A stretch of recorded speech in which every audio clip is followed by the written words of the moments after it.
On a cold, moonless night in the middle of the vast Atlantic Ocean, the largest and most luxurious ship ever built was sliding through the dark waters like a floating palace of dreams. Inside its grand halls, wealthy passengers danced to orchestra music, dined on the finest meals, and laughed without knowing that in just a few hours, their beautiful ship would become their tomb. Below them, in the cramped and crowded lower decks, hundreds of poor immigrants dreamed of reaching America and starting new lives, carrying all their hopes in worn suitcases and tired hearts. The ship was called Titanic, and everyone believed it was unsinkable, a triumph of human engineering that could never be defeated by nature. But hidden in the freezing darkness ahead, a mountain of ancient ice was waiting silently. And when these two forces met, the collision would create one of history's most shocking and mysterious disasters.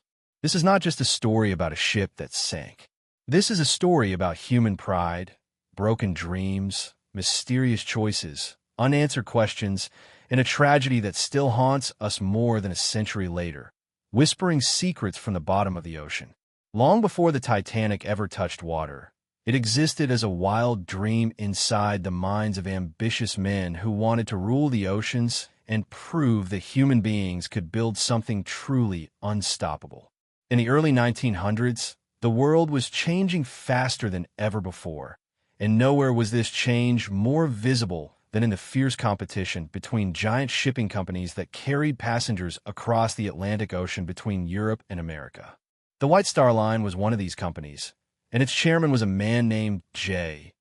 Bruce Ismay, who came from a family that had built their fortune on ships and understood that in this business, only the biggest and most impressive vessels would win the hearts and wallets of paying customers. Ismay knew that his company's main rival, the Cunard Line, had recently launched two incredibly fast ships called the Lusitania and the Mauretania, and these ships were stealing customers away because people loved speed and wanted to cross the ocean as quickly as possible. But Ismay had a different vision, a vision that focused not on speed but on size, luxury, and absolute comfort that would make passengers feel like royalty floating across the sea. In the summer of 1907, Ismay met with Lord William Peary, who was the chairman of Harland and Wolff, the famous shipbuilding company located in Belfast, Ireland. The two men sat together over dinner one evening and began discussing how they could create something so magnificent that the whole world would talk about it for generations. They decided that instead of trying to beat Cunard in speed, they would beat everyone in sheer size and luxury by building not just one but three enormous sister ships that would be larger, more elegant, and more comfortable than anything anyone had ever seen before. These three ships would be called Olympic, Titanic, and Britannic, and they would represent the absolute peak of human achievement in shipbuilding. The plan was simple but bold. Make the ships so big and so strong that they would be practically unsinkable, and fill them with such incredible luxury that the richest people in the world would fight for tickets while still offering decent accommodations for the poorer passengers who were immigrating to America in search of better lives. The design work began almost immediately, and Harland and Wolff's chief designer, a talented man named Thomas Andrews, poured his heart and soul into creating these floating masterpieces. Andrews was not just an engineer, but an artist who cared deeply about every tiny detail, from the grand staircase that would greet first-class passengers to the quality of the rivets that would hold the ship's steel plates together. He designed the Titanic to be 882 feet long and 92 feet wide, making it one of the largest moving objects ever created by human hands. The ship would have 9 decks, could carry more than 2,000 passengers and crew, and would be powered by massive steam engines that drove 3 huge propellers through the water. But what really made Andrews and everyone else confident about the ship's safety was its special hull design that divided the bottom of the ship into 16 separate watertight compartments with doors that could be closed instantly if water started coming in. The theory was that even if the ship hit something and 2 or even 3 or 4 of these compartments flooded, the ship would stay afloat because the other compartments would keep it from sinking. This design was so revolutionary and seemed so foolproof that newspapers and company officials began calling the ship unsinkable,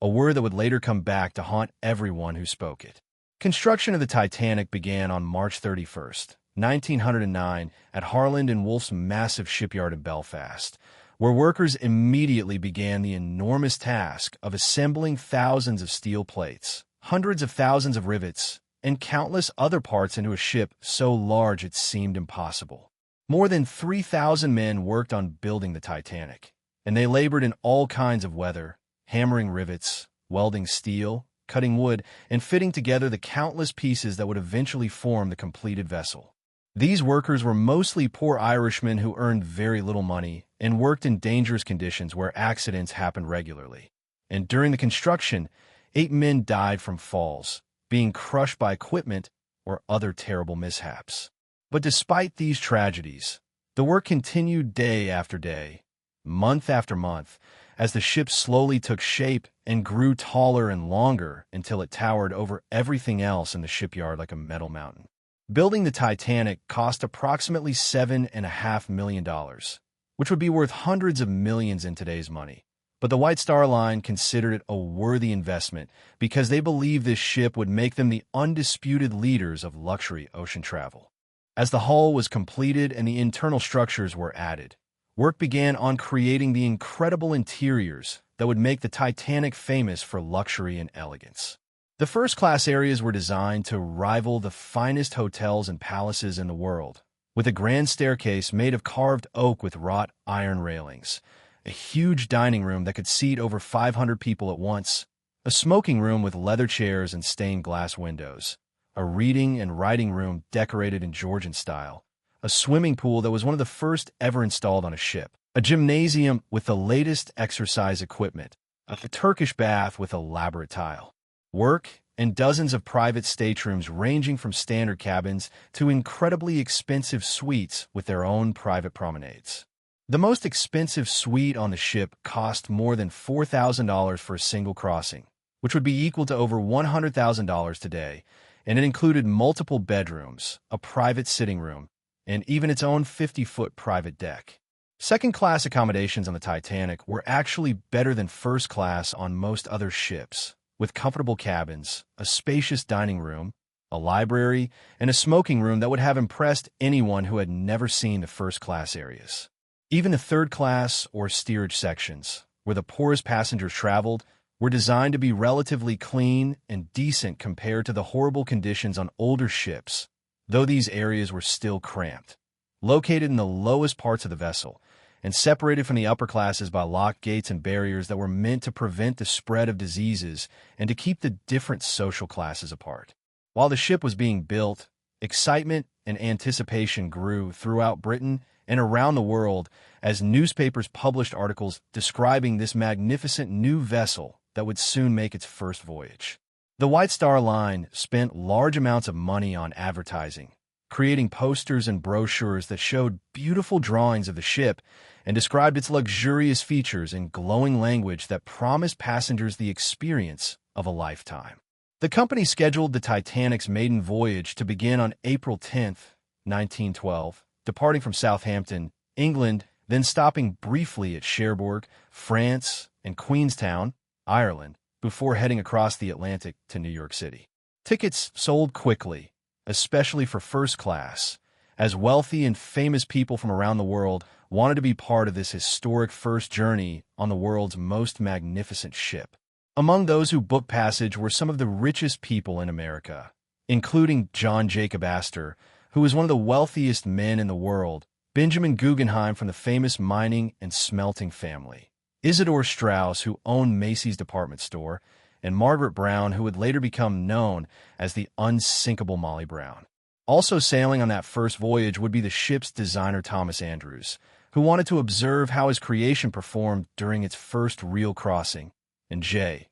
Bruce Ismay, the chairman of the White Star Line, who wanted to personally oversee this triumph of his company. On May 31st, 1911, the Titanic's completed hull was launched into the water in a ceremony attended by thousands of excited spectators who cheered and waved as the massive ship slid down the slipway and into Belfast harbor. The actual launch took only 62 seconds, but it was a moment of tremendous pride for everyone involved, as this enormous vessel finally touched the water it was designed to sail across. After the launch, the ship was moved to a fitting-out dock where workers spent the next 10 months installing the engines, boilers, machinery, electrical systems, plumbing, and all the beautiful interior furnishings that would transform the empty hull into a working luxury liner. During this time, the Olympic, which was the Titanic's slightly older sister ship, had already begun carrying passengers and was proving to be very popular,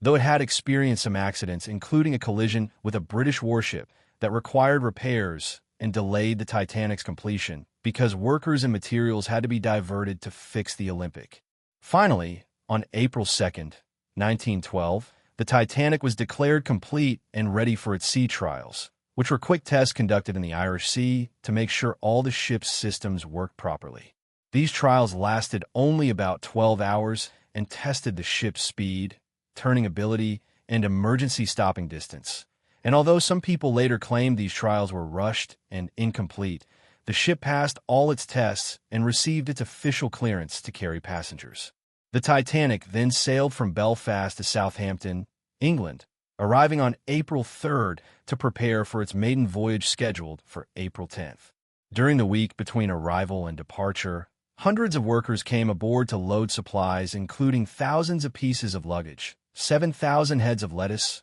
40,000 eggs, 1,500 bottles of wine, 20,000 bottles of beer, and countless other items needed to feed and serve the passengers and crew during the crossing. Coal was loaded into the bunkers that fed the ship's massive boilers, though there was actually a coal shortage at the time because of a strike, which meant the Titanic had to take coal from other ships to have enough fuel for its journey. Meanwhile, the crew members began arriving and settling into their quarters, learning their duties, and preparing for the enormous responsibility of serving the passengers and operating this massive vessel. The crew totaled around 900 people, including the captain, officers, engineers, firemen who shoveled coal into the boilers, stewards who served meals and cleaned cabins, cooks, bakers, waiters, musicians, male clerks, and many others whose jobs ranged from glamorous to brutally hard. The captain was Edward Smith, a white-bearded veteran who was considered one of the finest ship commanders in the world and was planning to retire after this voyage, making the Titanic's maiden voyage his final triumphant achievement before leaving the sea forever. As April 10th dawned bright and clear, passengers began arriving at Southampton's docks carrying their luggage, their tickets, their hopes, and their dreams for what lay ahead across the ocean. Nobody boarding that day could have imagined that they were stepping onto a ship that would soon become the most famous vessel in history, not for its luxury or its size, but for the terrible tragedy that was waiting just days ahead in the cold, dark waters of the North Atlantic. The morning of April 10th, 1912, arrived with perfect weather and a sense of excitement that filled the Southampton docks as hundreds of passengers gathered to board the magnificent Titanic for its first voyage across the Atlantic Ocean. The ship sat at the dock looking absolutely enormous, its 4 tall smokestacks rising high into the sky, and its black hull stretching so far in both directions that people had to turn their heads to see from one end to the other. Families said goodbye to each other, knowing they would not see one another for months or perhaps years, while photographers snapped pictures and reporters scribbled notes about the famous people who were arriving in expensive automobiles. The first-class passengers entered through a grand entrance and were greeted by stewards in crisp white uniforms who escorted them to their luxurious cabins and staterooms, while the second-class passengers boarded through a different entrance and found their comfortable but less fancy accommodations. And the third-class passengers entered through yet another entrance and made their way down narrow staircases into the lower decks where their simple cabins were located. Many of the third-class passengers were immigrants from Ireland, Scandinavia, Eastern Europe, and the Middle East, carrying everything they owned in battered suitcases and cloth bundles, leaving behind the poverty and hardship of their old lives, and heading toward America, where they believed they could find work, freedom, and opportunities that did not exist in their home countries. Among the first-class passengers boarding that day was John Jacob Astor, who was 47 years old and traveling with his young pregnant wife Madeline, who was only 18 and had caused a scandal by marrying Astor shortly after his divorce from his first wife. Astor was incredibly wealthy, having inherited a fortune in real estate and hotels, and he was traveling with his wife, their dog, a manservant, a maid, and a nurse. Also boarding was Benjamin Guggenheim, a mining and smelting magnate who was traveling with his valet and his mistress while his wife remained at home in New York. Isidore Strauss, the 67-year-old co-owner of Macy's department store, boarded with his wife Ida, who was 63, and the couple was returning to America after a vacation in Europe. Margaret Brown, a wealthy woman from Colorado whose husband had made a fortune in mining, boarded alone after receiving news that her grandson was ill and she needed to return home quickly.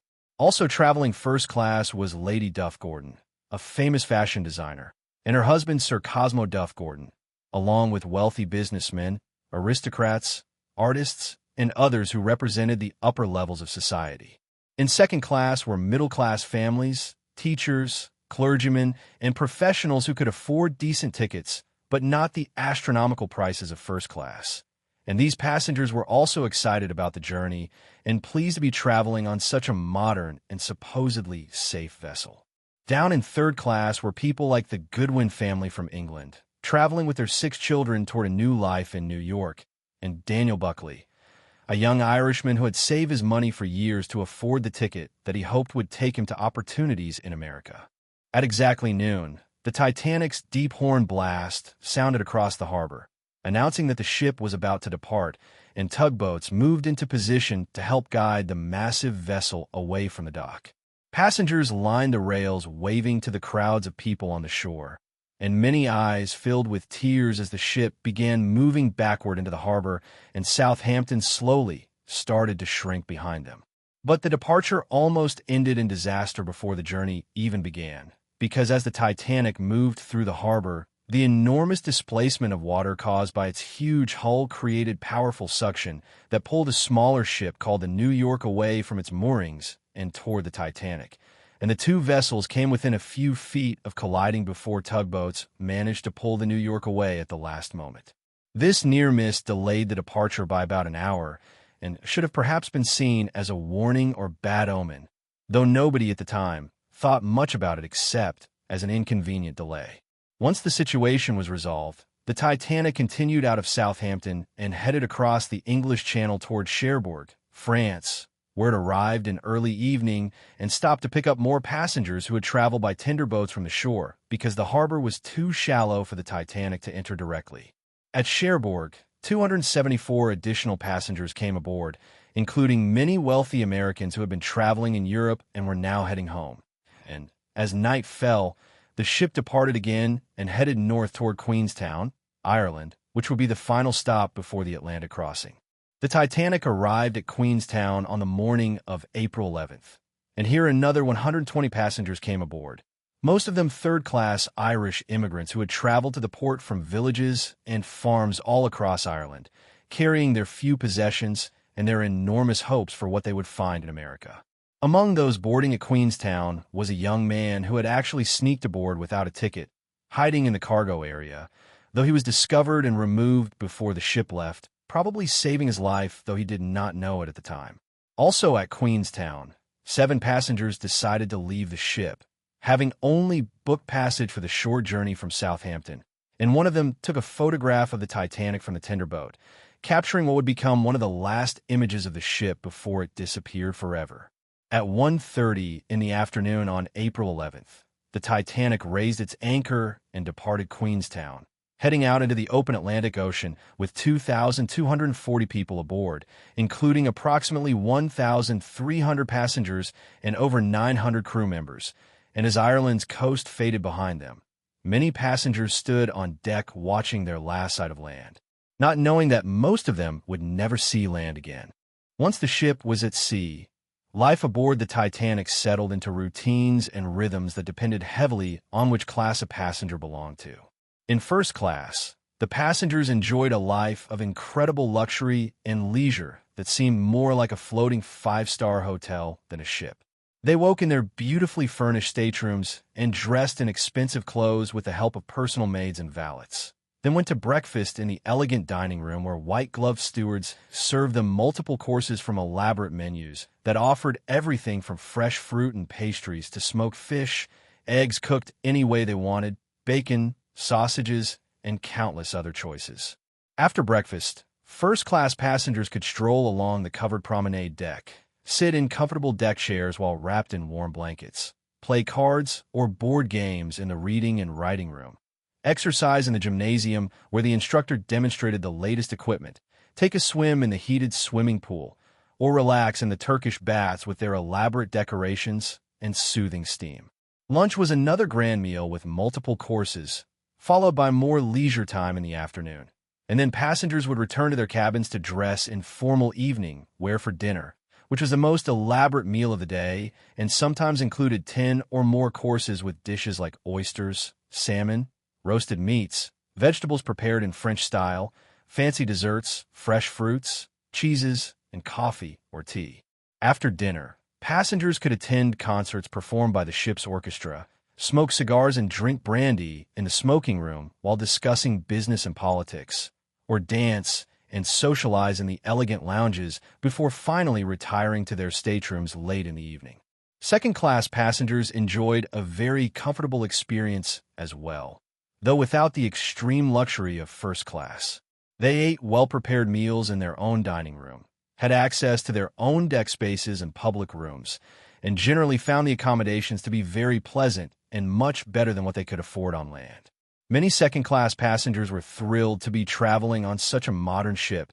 and felt quite lucky to have such nice cabins and good service. Third-class passengers had a much different experience, spending most of their time in the lower decks where their cabins were small and often shared with strangers, sleeping in narrow bunk beds stacked one above another, and eating simple but adequate meals in their own dining areas where the food was plain but filling. Third-class passengers had much less freedom to move around the ship because gates and barriers separated the classes, partly to satisfy immigration laws that required separation before passengers were inspected in New York, but also to maintain the social distinctions that kept the wealthy passengers from having to encounter the poorer immigrants. Despite these restrictions, many third-class passengers managed to have a good time, gathering in their public rooms to play music on violins and accordions, dancing to folk songs, playing cards, and telling stories about what they would do when they reached America. The weather during the first few days of the journey was generally good,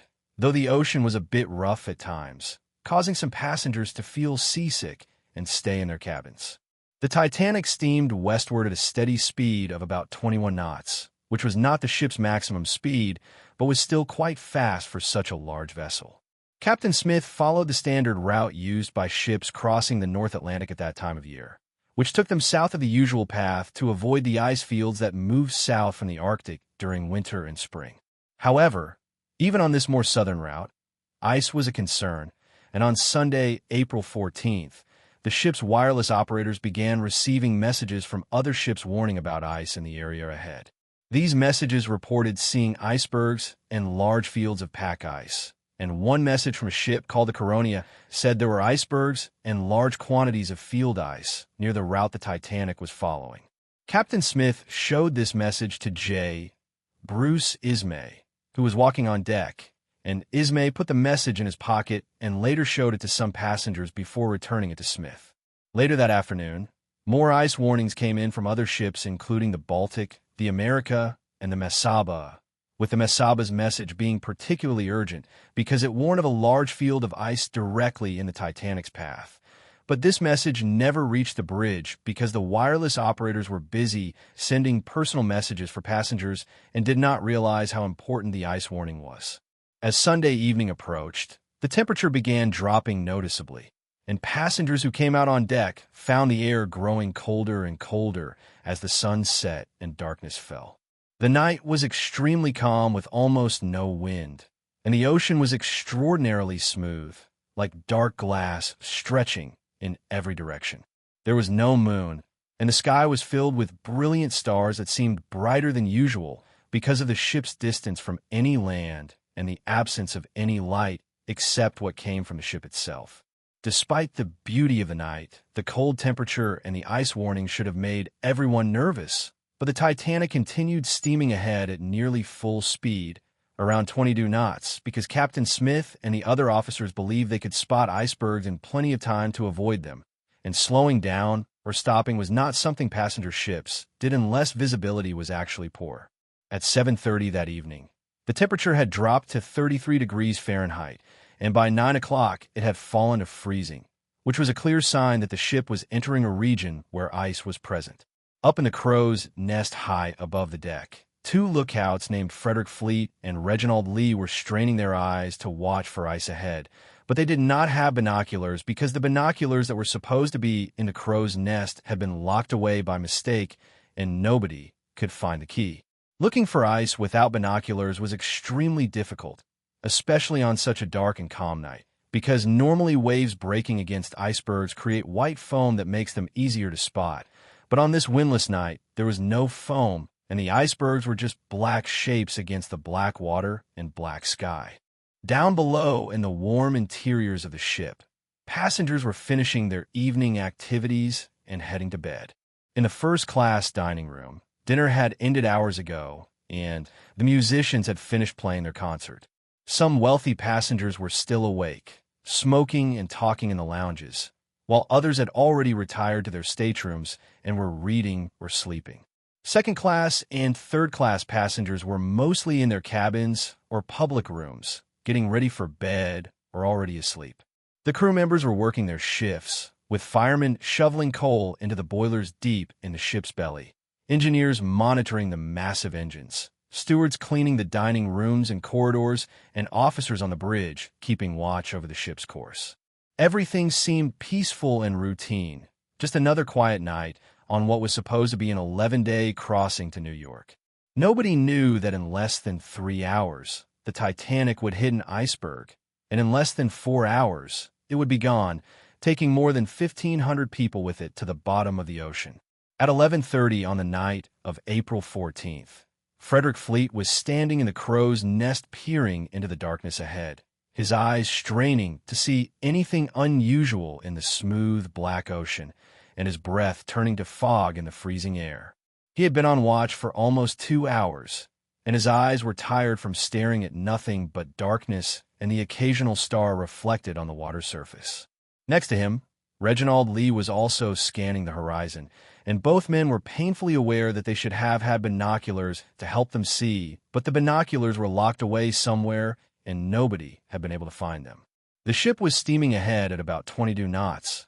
which meant it was traveling through the water at roughly 25 miles per hour. And at that speed, the Titanic covered about 400 yards every minute, which did not give much time to react if something appeared ahead. Despite the cold and the difficult conditions, Fleet felt alert and focused, knowing that his job was one of the most important on the ship because he was the first line of defense against any danger that might lie in the darkness ahead. Suddenly, at around 11:40, Fleet saw something emerge from the darkness directly ahead of the ship. At first, it was just a slight difference in the blackness, a shape that was slightly less dark than the surrounding night, but within seconds it became clearer, and Fleet realized with horror that it was an iceberg, huge and deadly, sitting right in the ship's path. Fleet immediately grabbed the rope connected to the warning bell and rang it 3 times, the signal for an object directly ahead, and then he picked up the telephone that connected the crow's nest to the bridge and called down to the ship's officers. Sixth Officer James Moody answered the phone, and Fleet shouted the words that would become famous in history. "Iceberg, right ahead." Moody acknowledged the warning and immediately passed it to First Officer William Murdoch, who was the officer in charge of the bridge at that moment. Murdoch looked ahead and saw the massive iceberg looming out of the darkness, probably between 50 and 100 feet above the water and several hundred feet wide, though the part below the water was much larger because only about 10% of an iceberg shows above the surface. In that moment, Murdoch had to make an instant decision that would determine the fate of everyone on the ship, and he made the choice that he had been trained to make, and that seemed like the right thing to do. Murdoch immediately ordered the ships will turn hard to starboard, which actually made the ship turn to port or left because of the way steering orders worked on ships at that time, and he also ordered the engines reversed in the hope that slowing the ship would help avoid the collision. Down in the engine rooms, Engineers responded instantly to the telegraph signal and began the process of stopping and reversing the massive engines. But this was not something that could happen quickly because the engines were enormous and the ship weighed 46,000 tons and was moving at high speed through the water. The Titanic began turning to the left, slowly at first, and then more noticeably, swinging its bow away from the iceberg that was now visible to everyone on the bridge as a towering mass of ice that looked like a giant frozen mountain rising out of the ocean. For a few seconds, it seemed like the ship might miss the iceberg completely, as the bow swung to the left and the distance between the ship and the ice appeared to increase. Some people who were watching actually thought the ship had successfully avoided a collision. But the Titanic was too big, too heavy, and too close to the iceberg, and it could not turn fast enough or stop quickly enough to completely avoid what was about to happen. At approximately 11:40, the underwater part of the iceberg made contact with the Titanic's starboard side, meaning the right side of the ship,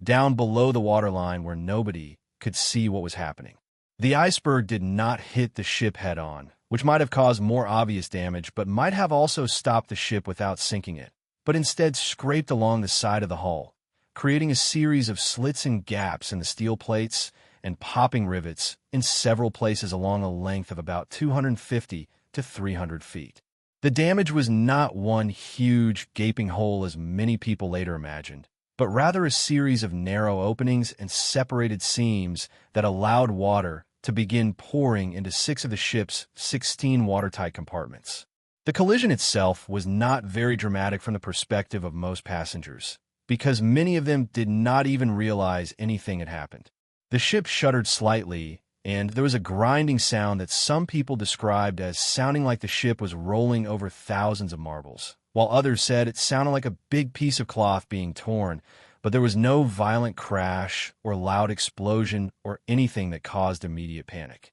In fact, many passengers who were still awake thought the ship had perhaps just brushed against something minor, and those who were already asleep never woke up at all because the impact was so gentle. Some passengers and crew members who were awake and near the right side of the ship saw the iceberg scraping along the hull and watched chunks of ice fall onto the forward deck. A few pieces of ice that broke off from the berg landed on the ship, and some passengers actually picked up these pieces and joked about having fresh ice for their drinks. Down in the third-class areas near the front of the ship, some passengers felt the impact more strongly and noticed water beginning to come into their cabins. But they did not realize how serious the situation was, and many just moved to higher areas of the ship and waited to see what would happen. Down in the boiler rooms deep in the bottom of the ship, the crew members there had a much more terrifying experience because they saw huge streams of seawater begin blasting through the damaged areas of the hull with tremendous force.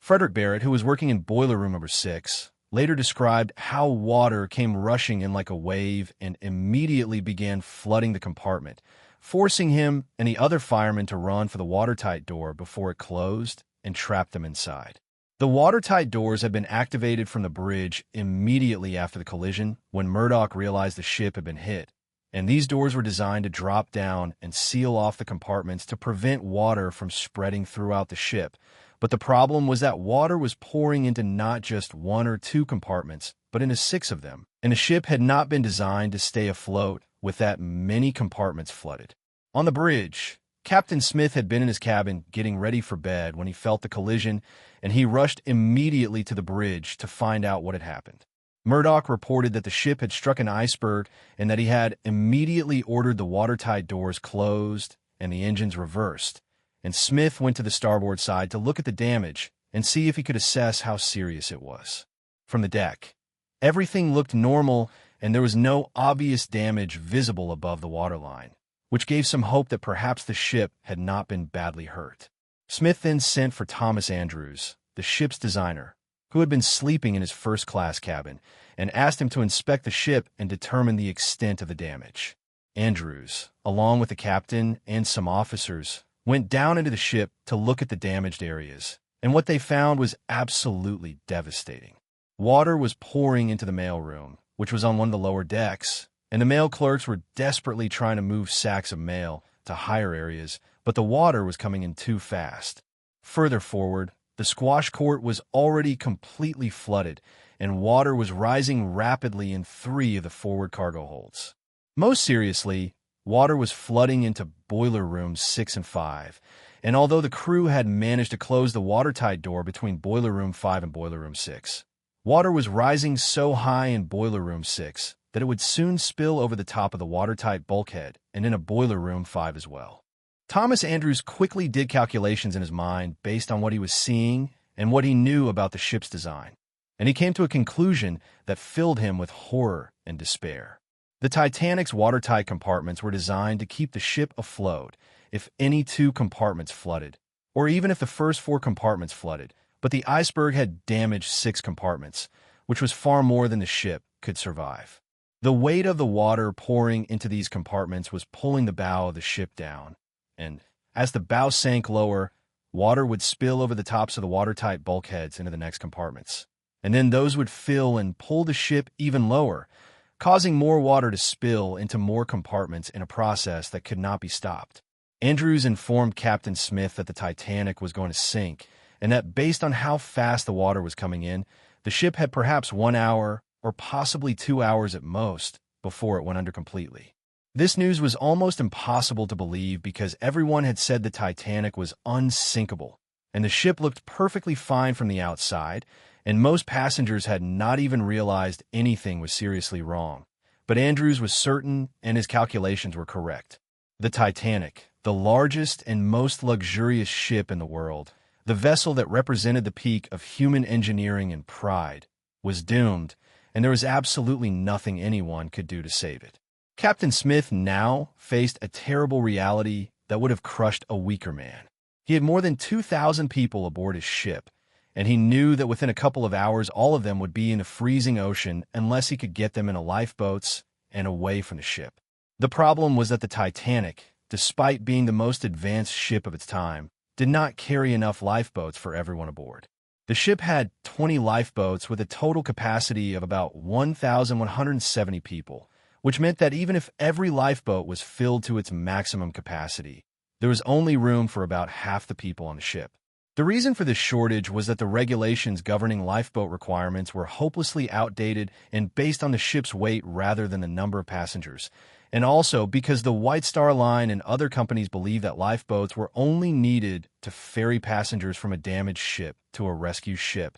not to hold everyone while floating in the ocean for hours. There have been discussions about adding more lifeboats to the Titanic, but the idea was rejected because more boats would clutter the decks and block the beautiful views that first-class passengers were paying enormous amounts of money to enjoy. This decision, made for reasons of aesthetics and cost, was about to result in one of the greatest losses of life in maritime history. At around 12:05 in the morning on April 15th, now 25 minutes after the collision, Captain Smith ordered his officers to begin uncovering the lifeboats and preparing them for launching, and he also ordered the wireless operators to send out distress calls asking for help from any ships in the area. The wireless operators, Jack Phillips and Harold Bride, immediately began transmitting the standard CQD distress signal, followed by the ship's position and the information that they needed help immediately. Several ships received these messages, including the Carpathia, which was 58 miles away, and the Olympic, which was a Titanic sister ship but was over 500 miles away. The captain of the Carpathia, Arthur Rostron, immediately ordered his ship to turn around and head toward the Titanic at maximum speed, pushing his engines far beyond their normal limits in a desperate race to reach the sinking ship before everyone aboard was killed. But even steaming at top speed, the Carpathia would take about 3.5 hours to reach the Titanic, and everyone knew that the Titanic would be gone long before help could arrive. There was another ship much closer, a vessel called the Californian, which was less than 20 miles away and had stopped for the night because of the dangerous ice fields in the area. The Californian's wireless operator had actually tried to warn the Titanic about ice earlier in the evening, but Phillips, who was busy sending passenger messages, had angrily told the Californian's operator to shut up and stop bothering him. Now the Californian's wireless operator had turned off his equipment and gone to bed, which meant he was not hearing the desperate distress calls coming from the Titanic. Some officers on the Californian actually saw what they thought were strange lights and rockets in the distance. But they did not realize these were distress signals from the Titanic, and they did not wake their captain or turn on their wireless to investigate. This failure to act would become one of the most controversial mysteries of the disaster. Back on the Titanic, crew members were now going through the ship, knocking on cabin doors and telling passengers to put on life jackets and come up on deck, though many of them did not explain how serious the situation really was because they did not want to cause panic.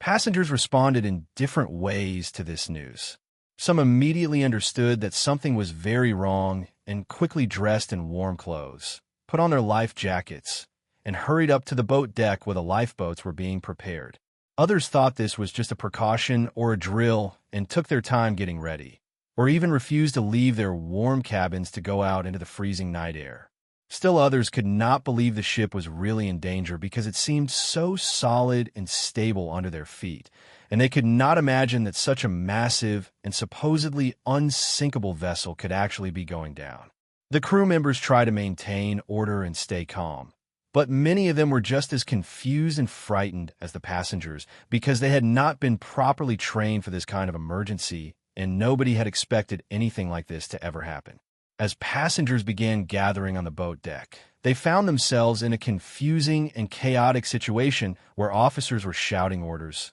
crew members were struggling to uncover and swing out the lifeboats, and nobody seemed to have a clear plan for how to organize the evacuation in an orderly and efficient way. As midnight passed and the morning of April 15th arrived, the situation aboard the Titanic was becoming more desperate with every passing minute, though many passengers still did not understand just how serious the danger really was. The ship was now noticeably lower in the water at the front, with the bow sinking deeper as thousands of tons of seawater continued pouring into the damaged compartments. But from the boat deck, the tilt was not yet extreme enough to cause widespread alarm, and many passengers convinced themselves that help would arrive or the ship would somehow stay afloat until morning. The temperature was brutally cold, around 28 degrees Fahrenheit, which was below freezing, and a gentle breeze made it feel even colder, causing passengers who had come up on deck in just their night clothes or light jackets to shiver uncontrollably.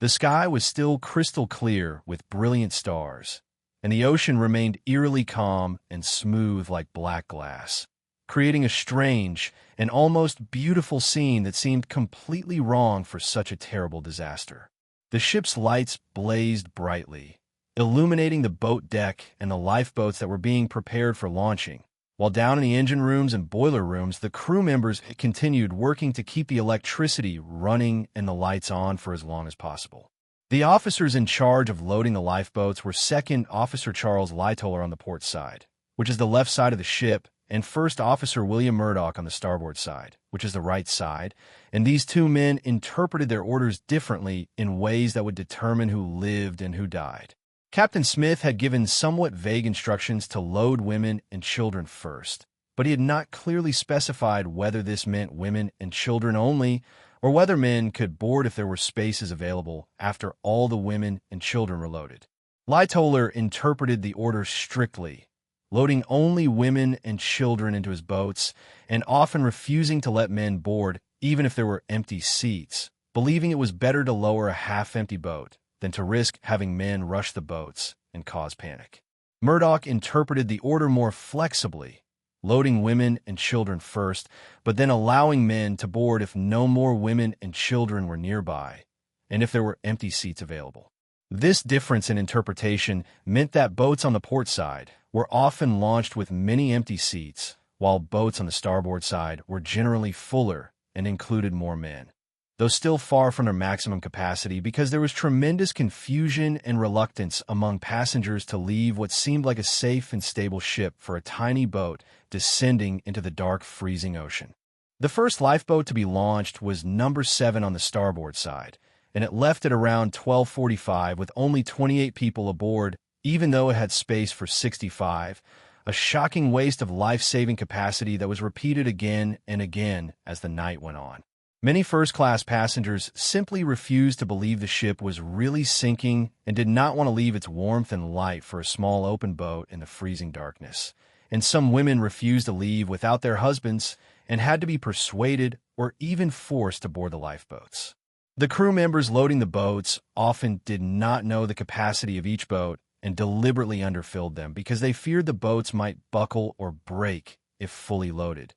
not understanding that the boats had been tested and were designed to carry their full capacity without problems. As boat after boat was lowered away with empty seats, precious spaces that could have saved lives were wasted, and the number of people who would die increased with each half-empty boat that left the ship. Making matters worse, many of the crew members operating the boats had little or no training in how to properly handle the davits that lowered the boats, how to row the boats once they were in the water, or how to organize the passengers and maintain order during the evacuation. Because there had never been a proper lifeboat drill during the Titanic's brief time at sea, and most crew members were completely unprepared for this emergency. Down in the third-class sections of the ship, confusion and chaos were even worse because many of the gates and doors that separated third class from the upper decks were still locked, and passengers trying to find their way to the boat deck found themselves trapped behind barriers or lost in the maze of corridors and staircases that filled the lower parts of the ship.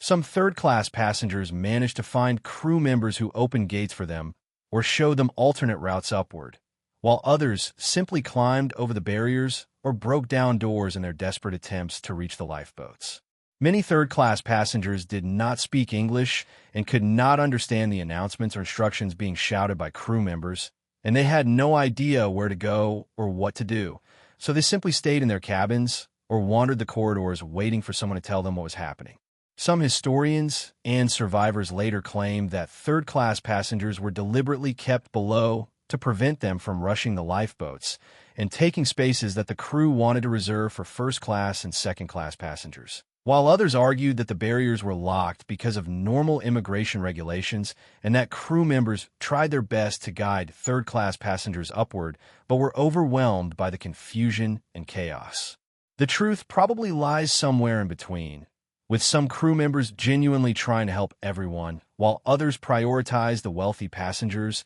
and made little effort to save the poor immigrants trapped below. Regardless of the intentions, the result was that third-class passengers died in much higher percentages than first-class or second-class passengers, with only about 25% of third-class passengers surviving compared to over 60% of first-class passengers and over 40% of second-class passengers. As the lifeboats continued to be launched, individual stories of courage, cowardice, sacrifice, and survival began to unfold across the ship. Isidore and Ida Strauss, the elderly couple who owned Macy's department store, were offered seats in a lifeboat, but Isidore refused to take a spot that could go to a woman or child, and Ida refused to leave without her husband, famously saying that they had lived together for many years and she would not leave him now. The couple was last seen sitting together on deck chairs, holding hands while the ship sank beneath them, a story of love and devotion that brought tears to everyone who heard it. Benjamin Guggenheim, after helping women and children in the lifeboats, went back to his cabin with his valet, and both men changed into formal evening wear, with Guggenheim reportedly saying that they were prepared to go down like gentlemen, and he was last seen sitting in the first-class smoking room wearing his finest suit and drinking brandy as the ship went under. John Jacob Astor helped his pregnant wife Madeline into lifeboat number 4 and asked if he could join her because of her delicate condition, but Second Officer Lightoller refused to allow it, saying no men were permitted until all the women and children were loaded, so Astor stepped back, wished his wife goodbye, and stayed on the ship where he perished when it sank. Margaret Brown, who would later be called the unsinkable Molly Brown, was forcibly placed in lifeboat number 6 even though she did not want to leave, and once in the boat, she took charge when the crew member operating the boat seemed incompetent,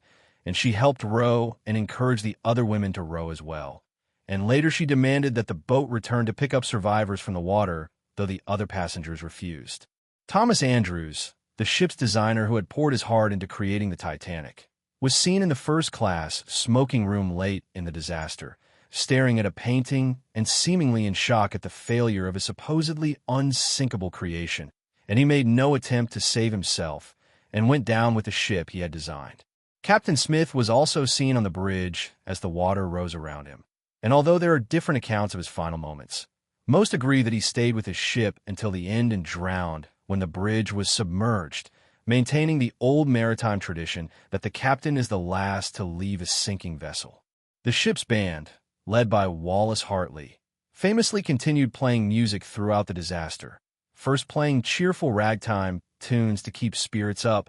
then switching to hymns and more somber music as the situation became hopeless. And all 8 musicians stayed at their instruments and drowned when the ship went under. Their courage and dedication providing comfort to hundreds of terrified passengers during the worst moments of their lives. Many crew members also showed incredible bravery and dedication, working until the very end to help passengers, keep the lights running, send wireless messages, and maintain order despite knowing they would likely die. The wireless operators Jack Phillips and Harold Bride stayed at their posts, sending distress signals even after the captain released them from duty, with Phillips staying so long that he was ultimately unable to escape and drowned when the ship sank, while Bride barely managed to swim away and was later pulled into a lifeboat. The engineers and firemen who worked deep in the ship's belly kept the generators running and the lights on until just minutes before the final sinking, remaining at their posts in the flooded and steaming compartments even though they knew they had no chance of reaching the lifeboats in time, sacrificing themselves so that others above might have light to see by and might have a few more minutes to escape. Stewards and stewardesses went through the ship knocking on doors, helping passengers with life jackets, guiding people to the boat deck, and staying calm even though they were terrified, and many of them died because they spent so much time helping others that they ran out of time to save themselves. These acts of courage and self-sacrifice showed humanity at its very best, even in the middle of a disaster that also revealed plenty of selfishness, panic, and failure. Not everyone behaved heroically. Some men dressed in women's clothing to sneak into lifeboats, while others simply jumped into boats as they were being lowered or pushed women aside to save themselves. Bruce Ismay, the chairman of the White Star Line, was one of the most controversial figures because he boarded collapsible lifeboats C when there were no women or children in the immediate area, saving himself while many crew members and third-class passengers died, and he was heavily criticized after the disaster for surviving when he should have stayed and gone down with the ship as captain or shown more courage. Sir Cosmo Duff Gordon and his wife boarded lifeboat number 1, which left the ship with only 12 people aboard, even though it could hold 40, and later accusations suggested that Duff Gordon had bribed the crew members to row away from the sinking ship rather than go back to rescue people from the water, though these allegations were never fully proven. Some men hid in lifeboats under blankets or in the bottom of boats, letting others think they were women, while other men simply rushed the boats when officers were not looking and refused to leave. In the water after the ship sank, some lifeboats that were only partially full refused to return to pick up survivors because the passengers feared being swamped by desperate people, and crew members later testified that they could hear hundreds of people screaming and crying in the water but chose not to go back because they were afraid. By 1:30 in the morning, the Titanic's bow was so low in the water that the ocean was washing over the forward decks, and passengers still on the ship could no longer deny that it was going to sink very soon. Panic began spreading as people realized that all the lifeboats were gone or nearly gone, and there was no escape left except to jump into the freezing water and try to swim to one of the boats. The stern of the ship was rising higher and higher into the air as the bow sank deeper, and walking on the slanted decks became difficult and then almost impossible as the angle increased. People began sliding down the decks, grabbing onto railings and ropes to keep from falling, and screaming in terror as they realized they were about to die. Some jumped from the ship into the ocean, hoping to swim away before they were pulled under by the suction when the ship went down, while others stayed on board and climbed higher toward the stern, seeking the highest point that would stay above water for the longest time, perhaps hoping for a miracle or simply wanting to delay the inevitable for a few more seconds. Father Thomas Biles, a Catholic priest who had been traveling second class, spent the final hour hearing confessions and offering prayers to dozens of passengers who knew they were going to die, providing spiritual comfort when there was no hope of physical rescue, and he refused a seat in a lifeboat to continue his ministry and died with his flock. The last two lifeboats, collapsible boats A and B, had been stored on the roof of the officers' quarters and were never properly launched because there was no time left. As water swept over the deck, these boats were washed off the ship, with Boat B floating away upside down and Boat A floating away partially filled with water. Several men managed to climb onto the overturned Boat B and balance on its bottom, standing in freezing water up to their knees and trying desperately to keep the boat from capsizing completely while waiting for rescue. Boat A was also partially swamped, but at least was right side up, and several people managed to climb into it and bail out some of the water using their shoes and hats, though they were sitting in icy water that slowly froze them throughout the night. These two boats became refuges for some of the last people who escaped from the Titanic, though many who reached them died anyway from the cold before rescue arrived. At 2 o'clock in the morning on April 15, 1912, the Titanic was in its death throes with the bow completely underwater and the stern rising at such a steep angle that it pointed almost toward the stars, creating a nightmarish scene that witnesses later said haunted their dreams for the rest of their lives. People still on the ship were clinging desperately to railings, ropes, deck chairs, anything they could grab to keep from sliding down the tilted decks into the water that was rising toward them like a hungry monster ready to swallow everything in its path. The ship's lights, which had burned brightly throughout the entire disaster thanks to the engineers who stayed at their posts, suddenly flickered and went out, plunging the ship and the surrounding ocean into almost total darkness except for the starlight and the lights from the distant lifeboats, and the sudden blackness created a new wave of terror among the hundreds of people still aboard. The sound was absolutely horrible, a combination of screaming people, roaring water, groaning metal, crashing furniture and equipment sliding through the ship's interiors, and the deep tortured creaking of the massive vessel being torn apart by forces it was never designed to withstand. Witnesses in the lifeboats said it sounded like all the plates and dishes in a giant kitchen being thrown to the floor, combined with the sound of heavy machinery breaking and the screams of people who knew they were about to die. Inside the ship, everything that was not bolted down began sliding toward the bow as the stern rose higher, with furniture, luggage, equipment, coal from the bunkers, and even one of the massive boilers breaking free and crashing forward through bulkheads and decks in a violent avalanche of destruction that killed anyone in its path. The forward funnel, which was not actually connected to the engines but was just a decorative smokestack for ventilation, suddenly broke off and crashed into the water, killing several people who were swimming nearby and creating a huge wave that swamped one of the lifeboats. The stress on the ship's structure was becoming unbearable as the bow tried to pull the rest of the ship underwater while the stern tried to stay afloat, creating massive tension along the hull that the steel and rivets could not handle indefinitely. Survivors in the lifeboats watched in horror as the stern continued rising until it was nearly vertical, standing up from the water like a black finger pointing at the stars, silhouetted against the night sky, with hundreds of people clinging to the railings and the propellers that were now exposed high above the ocean's surface.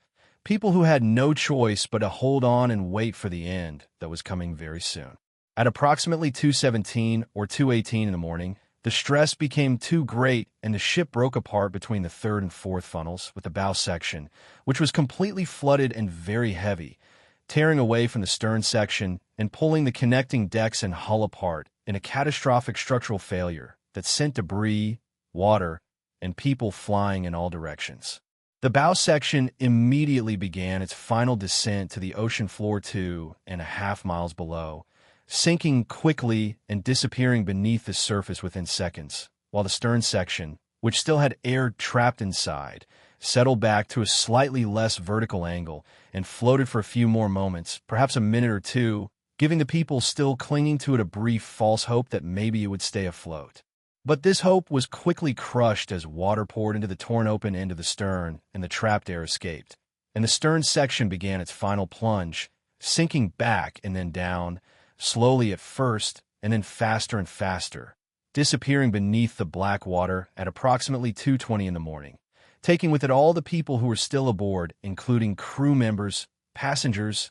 fathers, mothers, children, rich, poor, brave, terrified, all equal now in death, all swallowed by the cold, dark ocean that closed over them without mercy and without leaving any trace except the debris and the bodies and the lifeboats that floated on the surface. The moment the ship vanished beneath the surface, those in the lifeboats heard a sound that many later said was the most horrible and haunting thing they had ever experienced, worse even than the sound of the ship breaking apart. It was the sound of more than 1,500 people screaming and crying out for help as they thrashed in the freezing water that was so cold it felt like thousands of knives stabbing into their skin. The water temperature was around 28 degrees Fahrenheit, well below freezing, cold enough to kill a person in as little as 15 minutes through hypothermia and cold shock, and the sound of so many people dying all at once created a chorus of agony that carried across the calm water to the lifeboats, where survivors sat in shock and horror, many of them realizing that their husbands, fathers, brothers, friends, or fellow passengers were among those dying voices. Some people in the lifeboats wanted to row back to pick up survivors, but others refused, fearing that desperate people would swarm the boats and capsize them, dragging everyone down, and this debate caused arguments and even physical fights in some boats while precious minutes ticked away and people in the water died from the cold. Only one lifeboat, number 14, commanded by 5th Officer Harold Lowe, actually went back to search for survivors after the ship sank. Lowe first transferred passengers from his boat to other boats to make room, then waited about 20 minutes for the swimmers to die down so his boat would not be overwhelmed, and then rowed into the debris field calling out to see if anyone was still alive. His boat managed to pull several people from the water, though most of them died shortly after being rescued because they were already too frozen to survive, and only a handful of people pulled from the water by Boat 14 actually lived to reach New York. The screaming and crying from the water continued for about 20 or 30 minutes before gradually fading away as hypothermia shut down the bodies of the swimmers, and they lost consciousness and drowned or simply froze to death while floating in their life jackets. When the screaming finally stopped, the ocean became eerily quiet again, except for the sound of oars splashing, people crying softly in the lifeboats, and the occasional call of survivors trying to locate other boats in the darkness. The survivors in the lifeboats were now alone on the empty ocean, surrounded by debris, bodies, and ice, with no guarantee that rescue would come before they too froze to death or died from exposure in their small open boats with no food, no fresh water, and very little protection from the cold. The people who had managed to climb onto the overturned collapsible boat were in especially desperate condition because they were standing on the boat's bottom in freezing water up to their knees, balancing carefully to keep the boat from rolling over completely, and they knew that if they lost their balance or if rescue did not come soon, they would all die. Second Officer Lightoller, who had been pulled under when the ship sank, but had managed to swim free and reach the overturned boat, took charge of this group and organized them to shift their weight back and forth to keep the boat balanced as waves rocked it from side to side. Among the men on this boat were wireless operator Harold Bride, whose feet were so badly frozen that he would never fully recover, Colonel Archibald Gracie, a first-class passenger and military historian who had helped many women into lifeboats before being swept off the ship, and several crew members who had jumped from the stern just before it went under. These men spent hours standing in the freezing water, holding onto each other for balance, praying and singing hymns to keep their spirits up, watching anxiously for any sign of rescue ships on the horizon, and seeing their companions slowly slip away and fall into the water as exhaustion and hypothermia claimed them one by one throughout the long, terrible night. In the other lifeboats, conditions were also miserable, though not quite as immediately life-threatening. Passengers were crowded together in boats designed for maximum capacity, but without any provisions or comfort features, sitting on hard wooden seats or in the bottom of the boats where cold water sloshed around their feet and soaked their clothing. Many people were wearing only light clothes or night clothes because they had not expected to spend hours in open boats on the freezing ocean, and they had no blankets or extra layers to protect them from the cold wind that steadily drained warmth from their bodies. Some boats had experienced crew members who knew how to row and navigate, but others were manned by passengers or crew members who had no idea what they were doing, and these boats simply drifted aimlessly or rode in circles while waiting for dawn and rescue. People in the boats could see icebergs all around them, massive white mountains of ice floating in the darkness, constant reminders of what had destroyed the Titanic, and constant dangers that the lifeboats had to avoid to prevent being crushed or capsized. Some survivors later reported that the ocean was filled with so many icebergs that it looked like a fleet of ghost ships surrounding them. And as the night dragged on and the cold grew more intense, some people in the boats began to die from hypothermia and exposure, their bodies shutting down and giving up despite having survived the initial sinking. The hours between the sinking at 2:20 and the arrival of rescue around 4 in the morning were among the longest and most terrible that the survivors ever experienced, because they had no way of knowing if anyone had received the Titanic's distress calls, no way of knowing if help was coming, no way to do anything except sit in their boats and wait and hope and pray while watching the horizon for any sign of lights that might indicate a rescue ship approaching.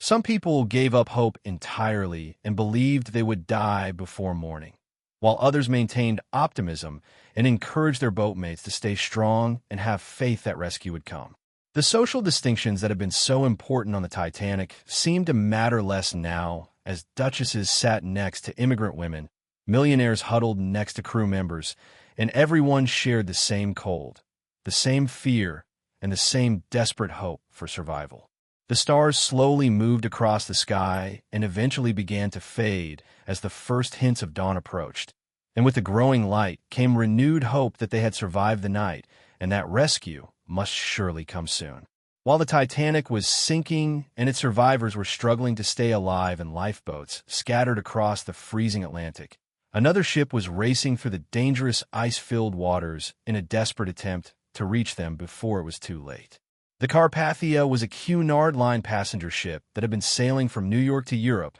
when its wireless operator Harold Cottam decided to stay on duty a bit longer than required on the night of April 14th. Cottam had been listening to the radio traffic and catching up on messages when at around 12:25 in the morning, he heard the Titanic's wireless operators sending out distress calls saying that the ship had struck an iceberg and needed immediate assistance. Cottam could hardly believe what he was hearing because everyone knew the Titanic was unsinkable, but the messages were unmistakably desperate and genuine. So he immediately rushed to the bridge and woke Captain Arthur Rostron to inform him of the emergency. Rostron, who had been sleeping, instantly understood the gravity of the situation and within minutes had made one of the most important decisions of his life, ordering the Carpathia to reverse course and head at maximum speed toward the coordinates that the Titanic had transmitted, even though this meant steering directly into the same ice field that had just destroyed the most advanced ship in the world. Captain Rostron was an experienced and decisive commander who did not waste time questioning whether the distress call was real or worrying about the dangers his own ship would face. He immediately ordered his engineers to push the engines beyond their normal limits, shutting down heat and hot water throughout the ship to divert all available steam power to the engines, and the Carpathia began racing through the night at speeds that exceeded its design maximum by several knots. Rostron calculated that at this speed the Carpathia was 58 miles from the Titanic and would need about 3.5 to 4 hours to reach the sinking ship, which meant they would arrive around 4 in the morning if everything went well, though he had no way of knowing whether the Titanic would still be afloat by then or whether everyone aboard would already be dead. While the ship raced through the darkness, Rostron organized his crew with remarkable efficiency, ordering them to prepare everything that would be needed to rescue survivors from the water or from lifeboats.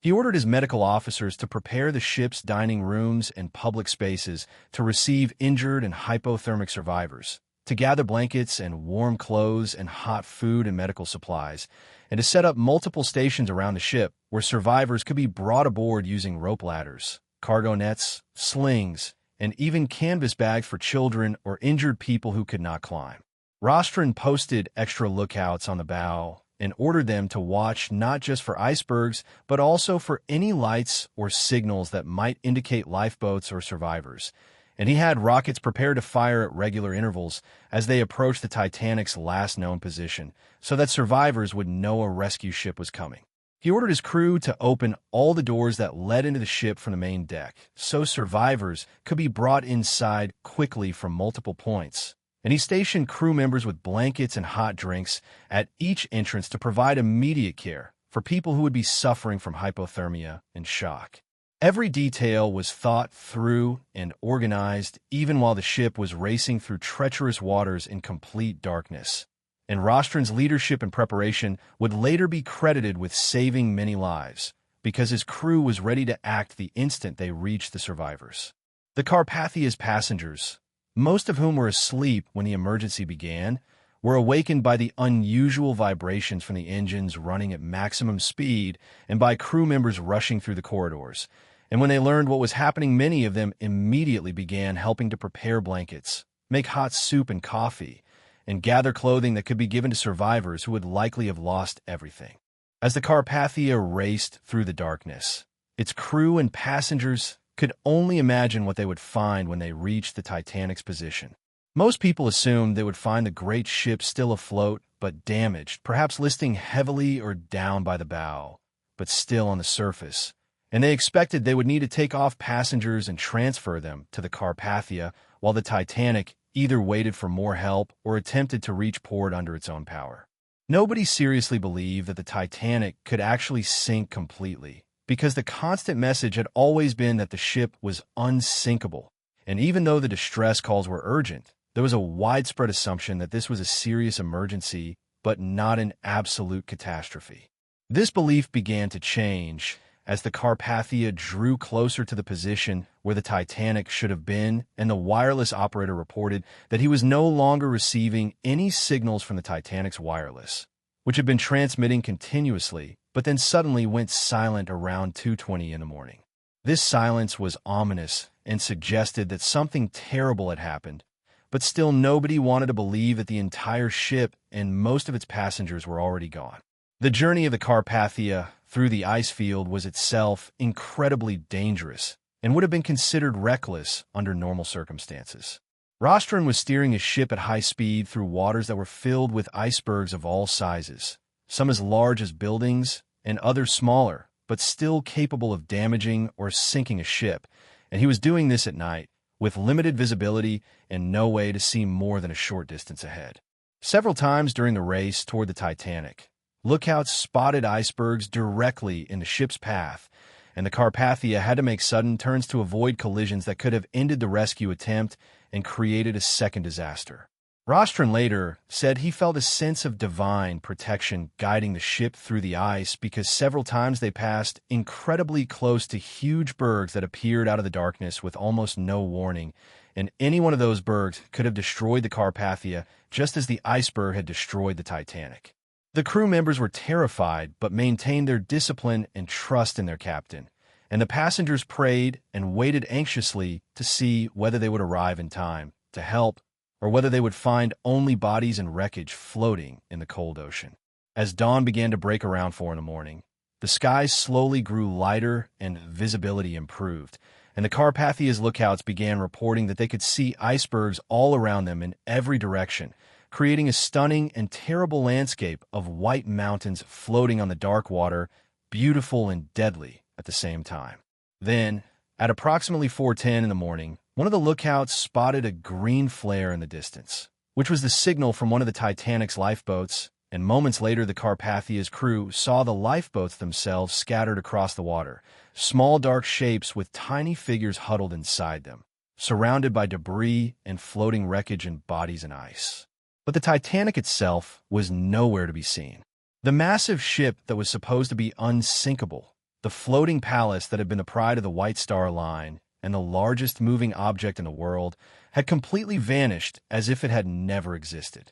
The survivors in the lifeboats saw the Carpathia's lights approaching, and many of them began crying with relief and joy, while others were too exhausted and shocked to show any emotion at all. And some had already died during the night and sat frozen in the boats among the living like terrible silent reminders of how close they all had come to death. The Carpathia carefully approached the nearest lifeboat and stopped its engines, and crew members lowered rope ladders and lines to begin bringing survivors aboard. The first person to climb up the rope ladder was a woman from lifeboat number 2, and as she reached the deck, she collapsed into the arms of the waiting crew members, and behind her came more survivors, one after another, climbing slowly and painfully up the swaying ladder or being hauled up in slings and baskets, many of them so weak from cold and exhaustion that they could barely move. Some survivors were able to walk on their own after reaching the deck, while others had to be carried to the dining rooms where doctors and nurses waited to treat them for hypothermia,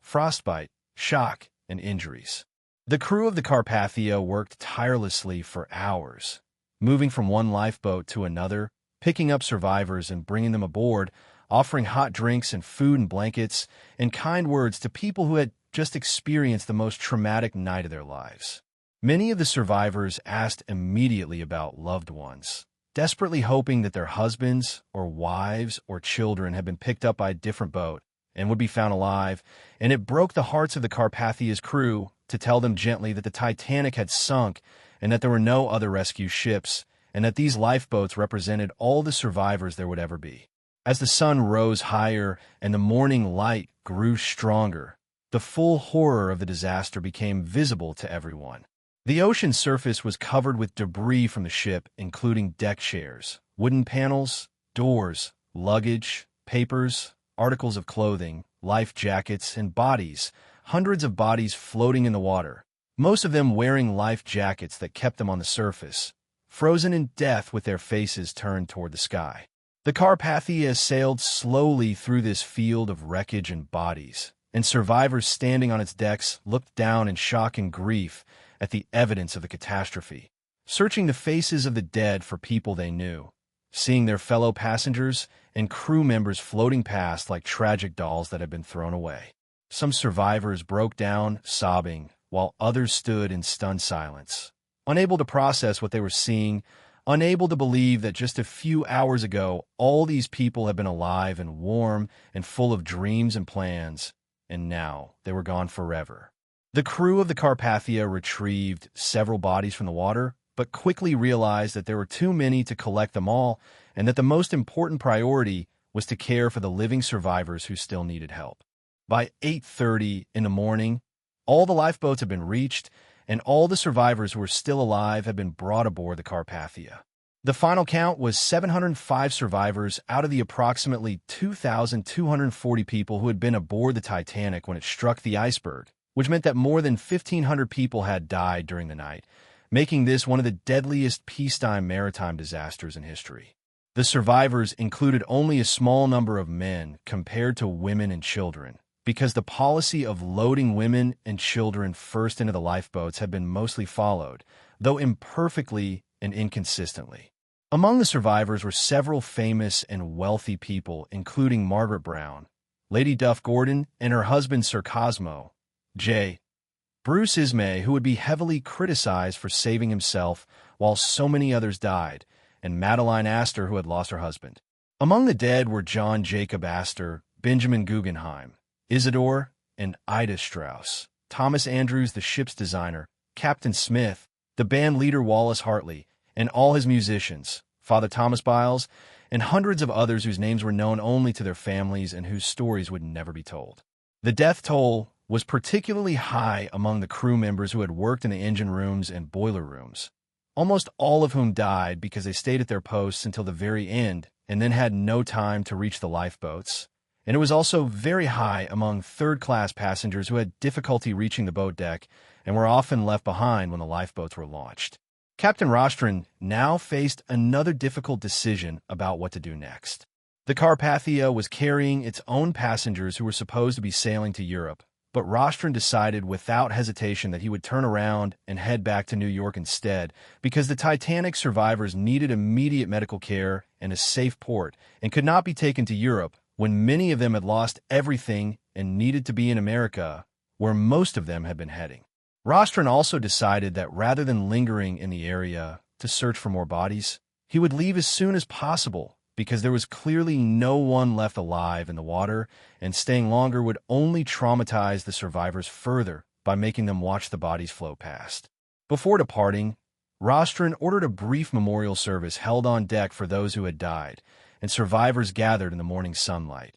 many of them still wrapped in blankets, while a minister said prayers for the souls of the dead and for comfort for the living who had lost so much. Then the Carpathia turned its bow toward the west and began the journey back to New York, leaving behind the ice field and the wreckage and the bodies that would slowly drift apart or sink or be scattered by currents until the ocean swallowed all evidence that the Titanic had ever been there. While the Carpathia was rescuing survivors and beginning its journey back to New York, the rest of the world was just starting to learn that something terrible had happened to the Titanic, though for the first day or two after the disaster the information was confused, contradictory, and often completely wrong. The first news reports that reached newspapers and the public came from the wireless messages that had been intercepted by other ships and by land-based wireless stations. But these messages were fragmentary and unclear and led to wildly different interpretations of what had actually happened. Some early reports suggested that the Titanic had hit an iceberg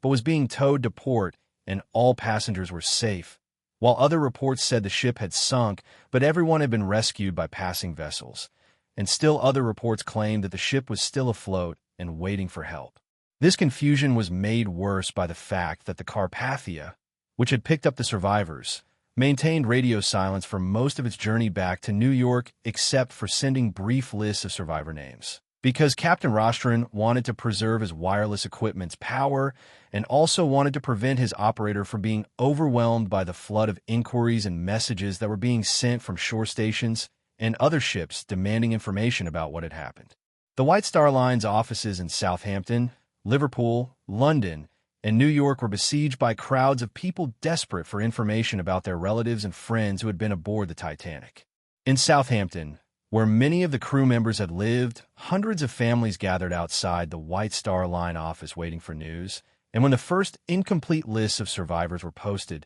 scenes of joy and relief from families who found their loved ones' names were mixed with scenes of grief and despair from families who did not find the names they were looking for. Newspapers around the world rushed to cover the story with huge headlines that grew larger and more dramatic as the truth became clearer, and by April 16th, 2 days after the sinking, most papers were reporting that the Titanic had indeed sunk completely and that more than 1,000 people had died, making this disaster headline news in virtually every country. The public reaction was one of shock and disbelief because the Titanic had been so heavily promoted as unsinkable and so many people had believed that modern technology had finally conquered the dangers of the ocean. And the sudden realization that this was not true and that nature could still destroy humanity's greatest achievements came as a profound psychological blow to societies that had become increasingly confident in human progress and technological superiority. In New York, huge crowds began gathering at the Cunard Line Pier, where the Carpathia was expected to arrive on the evening of April 18th, and the crowds included grieving family members hoping to find survivors, reporters eager to get the story, officials from various government agencies, and thousands of curious onlookers who wanted to witness this historic event. The White Star Line made arrangements to have another ship ready to take the Titanic survivors to their original destination once they arrived, and also arranged for medical care, accommodations, and financial assistance for people who had lost everything when the ship sank. J.P. Morgan, the wealthy banker who owned the International Mercantile Marine Company, which controlled the White Star Line, was traveling in Europe when the disaster occurred, and there were rumors that he had originally planned to sail on the Titanic, but had canceled at the last minute. Though these rumors were never confirmed, and Morgan himself said little publicly about the disaster, except to express sympathy for the victims.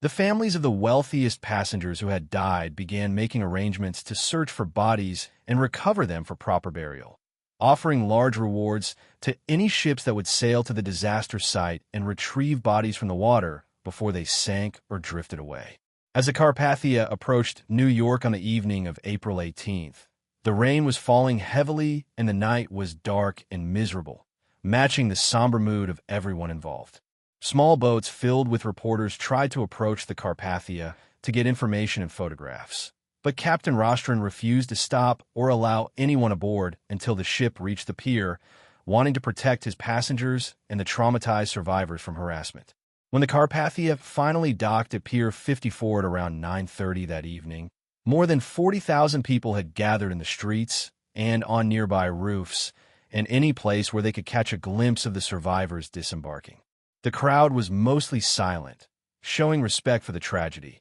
though occasionally someone would spot a relative or friend among the survivors and cry out in joy or relief. The survivors came down the gangway slowly, many still wearing the borrowed clothes that Carpathia passengers had given them, some still in obvious shock, others crying, some greeting waiting relatives with emotional reunions, while others had no one waiting because everyone they knew had been aboard the Titanic and had died. Photographers' flashbulbs popped constantly despite efforts by police to keep the press back, and reporters shouted questions that mostly went unanswered as the survivors were quickly guided to waiting ambulances, cars, or temporary shelters that had been set up to receive them. Among the survivors who emerged that night was Margaret Brown, who had become a leader among the survivors during the journey on the Carpathia, organizing efforts to provide comfort and clothing to those who had lost everything and raising money among the wealthier survivors to help those who had no resources. Her strength and organizing ability during this crisis would later earn her the nickname, the unsinkable Molly Brown, though she herself never used that name and actually preferred to be called Margaret. Also disembarking was J. Bruce Ismay, the White Star Line chairman who had survived when so many others died, and he was immediately surrounded by controversy and criticism from people who believed he should have stayed on the ship and died with the other men instead of saving himself. Ismay looked devastated and broken as he left the ship, and he was quickly taken to a private location where he could avoid the press and the angry accusations that were already beginning to appear in newspapers suggesting that he was a coward who had abandoned his responsibilities. Lady Duff Gordon and her husband also faced criticism and questions about how they had managed to get into a lifeboat that left the ship with only 12 people aboard when it could have carried 40. And rumors spread that they had bribed crew members to row away from the sinking ship instead of going back to pick up people from the water. The stories told by survivors began spreading quickly through newspapers and word of mouth, and these stories revealed both the heroism and the failures that had marked the disaster. Survivors described how the band had played until the very end, how Captain Smith had gone down with his ship, how Benjamin Guggenheim had dressed in formal clothes to die like a gentleman, how Isidore and Ida Strauss had chosen to die together rather than be separated, and how many men had given up their spots in lifeboats so that women and children could live. But survivors also told stories that raised uncomfortable questions, such as how half-empty lifeboats had been launched while hundreds of people were left to die on the ship, how third-class passengers had been prevented from reaching the boat deck, how some men had disguised themselves as women or hidden in lifeboats to save themselves, and how lifeboats had refused to return to pick up people who were drowning and freezing in the water. These stories created intense public debate about who was responsible for the disaster and whether things could have been done differently to save more lives. And this debate would continue for months and years as investigations were conducted and lawsuits were filed, and the true complexity of the disaster gradually became understood.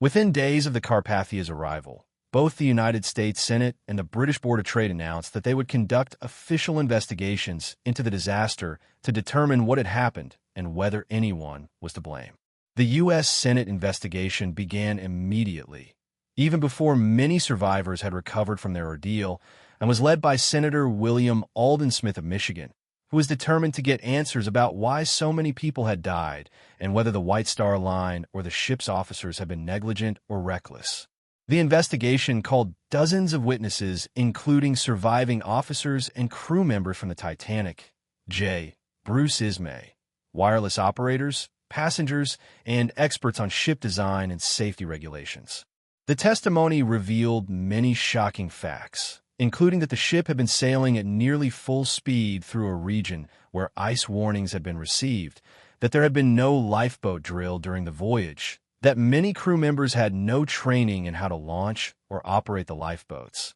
that the ship carried only enough lifeboats for about half the people aboard, and that the nearby ship Californian had apparently been close enough to help but had not responded to distress signals, because its wireless operator was asleep and its officers had not recognized what they were seeing. The revelations from the investigations created public outrage and demand for changes in maritime safety regulations to prevent such a disaster from ever happening again. People were particularly angry about the shortage of lifeboats, which seemed like an obvious and easily preventable cause of the high death toll, and there was widespread agreement that no ship should ever again be allowed to sail without enough lifeboats for every person aboard. There was also anger about the lack of wireless regulation, because it had become clear that if the Californian's wireless operator had been on duty, that ship might have reached the Titanic in time to save many or all of the passengers, and this led to calls for laws requiring ships to maintain continuous wireless watch around the clock. The questions about why the ship had been sailing so fast through a region with known ice hazards led to debates about whether Captain Smith had been reckless or was simply following standard practices that were common at the time, and this raised broader questions about whether the entire maritime industry had become too focused on speed and luxury and profits while neglecting basic safety precautions. The disaster also raised questions about class distinctions and social justice, as the statistics clearly showed that rich passengers were much more likely to survive than poor passengers, suggesting that the lives of the wealthy were valued more highly than the lives of immigrants and working-class people. As the investigations continued and more information came out, the initial tendency to blame individuals like Captain Smith or J. Bruce Ismay or the lookouts who had been in the crow's nest gradually gave way to a more complex understanding that the disaster had been caused by a combination of many factors, including outdated safety regulations, inadequate lifeboat capacity, insufficient crew training, the cultural belief that the ship was unsinkable, which led to overconfidence, the decision to sail at high speed despite ice warnings, the failure of nearby ships to respond to distress signals, and simply bad luck in encountering an iceberg on an unusually calm night when it was harder to spot. This recognition that the disaster had multiple causes and that fixing the problems would require systemic changes rather than just punishing individuals marked an important moment in how society thought about technological disasters and corporate responsibility. The investigations ultimately produced hundreds of pages of testimony and findings, and while they did not satisfy everyone and left some questions forever unanswered, they did lead to significant changes in maritime law, including requirements for sufficient lifeboats, continuous wireless monitoring, international ice patrol services, safer routes that avoided ice regions during certain times of year, and improved ship construction standards that required watertight bulkheads to extend higher, to prevent water from spilling over the tops, as had happened on the Titanic. While investigations were being conducted on land and survivors were trying to rebuild their lives, attention also turned to the grim task of recovering bodies from the disaster site so that victims could be properly identified and buried. The White Star Line chartered several ships from Halifax, Nova Scotia, to sail to the location where the Titanic had sunk and search for bodies that were still floating on the surface or drifting with the currents. The first ship to reach the site was a cable repair vessel called the McKay Bennett, which departed Halifax on April 17th carrying coffins, embalming supplies, canvas bags, and ice to preserve bodies for the journey back to port. The ship also carried clergy members and undertakers who would prepare the bodies and conduct burial services at sea for victims who could not be identified or whose families could not afford to have the bodies shipped back for burial. The crew of the McKay Bennett knew they were heading into what would be an absolutely horrific and traumatic experience, but they felt it was important work that needed to be done to bring some closure and dignity to the victims and their families. When the McKay Bennett arrived at the disaster site on April 21st, a full week after the sinking, the crew found the ocean's surface scattered with hundreds of bodies floating in their life jackets, and the sight was so disturbing that several crew members became physically ill and had to take time to compose themselves before beginning the recovery work. The bodies had been floating in the freezing ocean for a week, and many were badly deteriorated or damaged by marine life, making identification difficult and the recovery process even more distressing. The crew worked systematically, using small boats to reach the bodies and bring them back to the ship where they were lifted aboard and examined. Each body was assigned a number, and crew members carefully searched the clothing and personal effects, looking for anything that might help identify the victim, such as papers, letters, jewelry, monogrammed items, or distinctive clothing. Bodies that could be identified or that appear to be from first class or second class based on their clothing and jewelry were embalmed and placed in coffins to be taken back to Halifax for proper burial, while bodies that could not be identified or that appeared to be from third class or crew were typically given a brief service and then buried at sea because there was not enough space on the ship to bring back all the bodies and because many poor families could not afford to pay for shipping and burial. This practice of burying some bodies at sea while preserving others for return ashore was controversial, and many people felt it was discriminatory because it meant that poor victims were less likely to be returned to their families and were instead dumped back into the ocean with only a brief prayer. However, the McKay Bennett crew defended their decision by saying they simply did not have the resources to preserve and transport every body and that they were trying to make the best choices under extremely difficult circumstances. Over the course of a week, the McKay Bennett recovered 306 bodies, of which 116 were buried at sea and 190 were preserved and taken back to Halifax. The ship returned to Halifax on April 30th. And the bodies were taken to a temporary morgue where families and friends could come to try to identify their loved ones. Some identifications were easy because the bodies were well preserved and had clear identifying information, while others were extremely difficult because the bodies had deteriorated or because the victims had been traveling alone and no one in Halifax knew who they were. Several bodies were identified by jewelry, including one man who was identified as John Jacob Astor by his monogrammed shirt and gold pocket watch that had stopped at 2:20, the exact time the ship had sunk and he had died. 3 more ships followed the McKay Bennett to the disaster site to continue the search for bodies. The Minia, the Montmagny, and the Algerine all spent days or weeks sailing through the area picking up bodies that were still floating or that had drifted on currents to new locations. Between all 4 ships, approximately 330 bodies were recovered, which was only about 1/5 of the total number of people who had died, meaning that more than 1,200 bodies were never found and either sank to the bottom of the ocean or drifted away and eventually decomposed. The body recovery efforts continued into May and even June, with the last body being found on June 22nd, more than 2 months after the disaster, when a ship crew discovered a 2-year-old boy floating in the ocean far from the original disaster site. This little boy could not be identified at first and was buried in Halifax in a grave marked unknown child, though many years later DNA testing would identify him as Sidney Leslie Goodwin, the youngest son of the Goodwin family who had all been traveling in third class and had all died when the ship sank. The discovery of this small child so long after the disaster particularly moved the public and highlighted the terrible tragedy of the many children who had died, some as young as a few months old, whose lives had ended before they had barely begun. The bodies that were brought back to Halifax were claimed by families who had the means to do so, and these victims were shipped to their hometowns for burial, often in emotional funeral services attended by large crowds. John Jacob Astor's body was shipped to New York and buried in a family plot,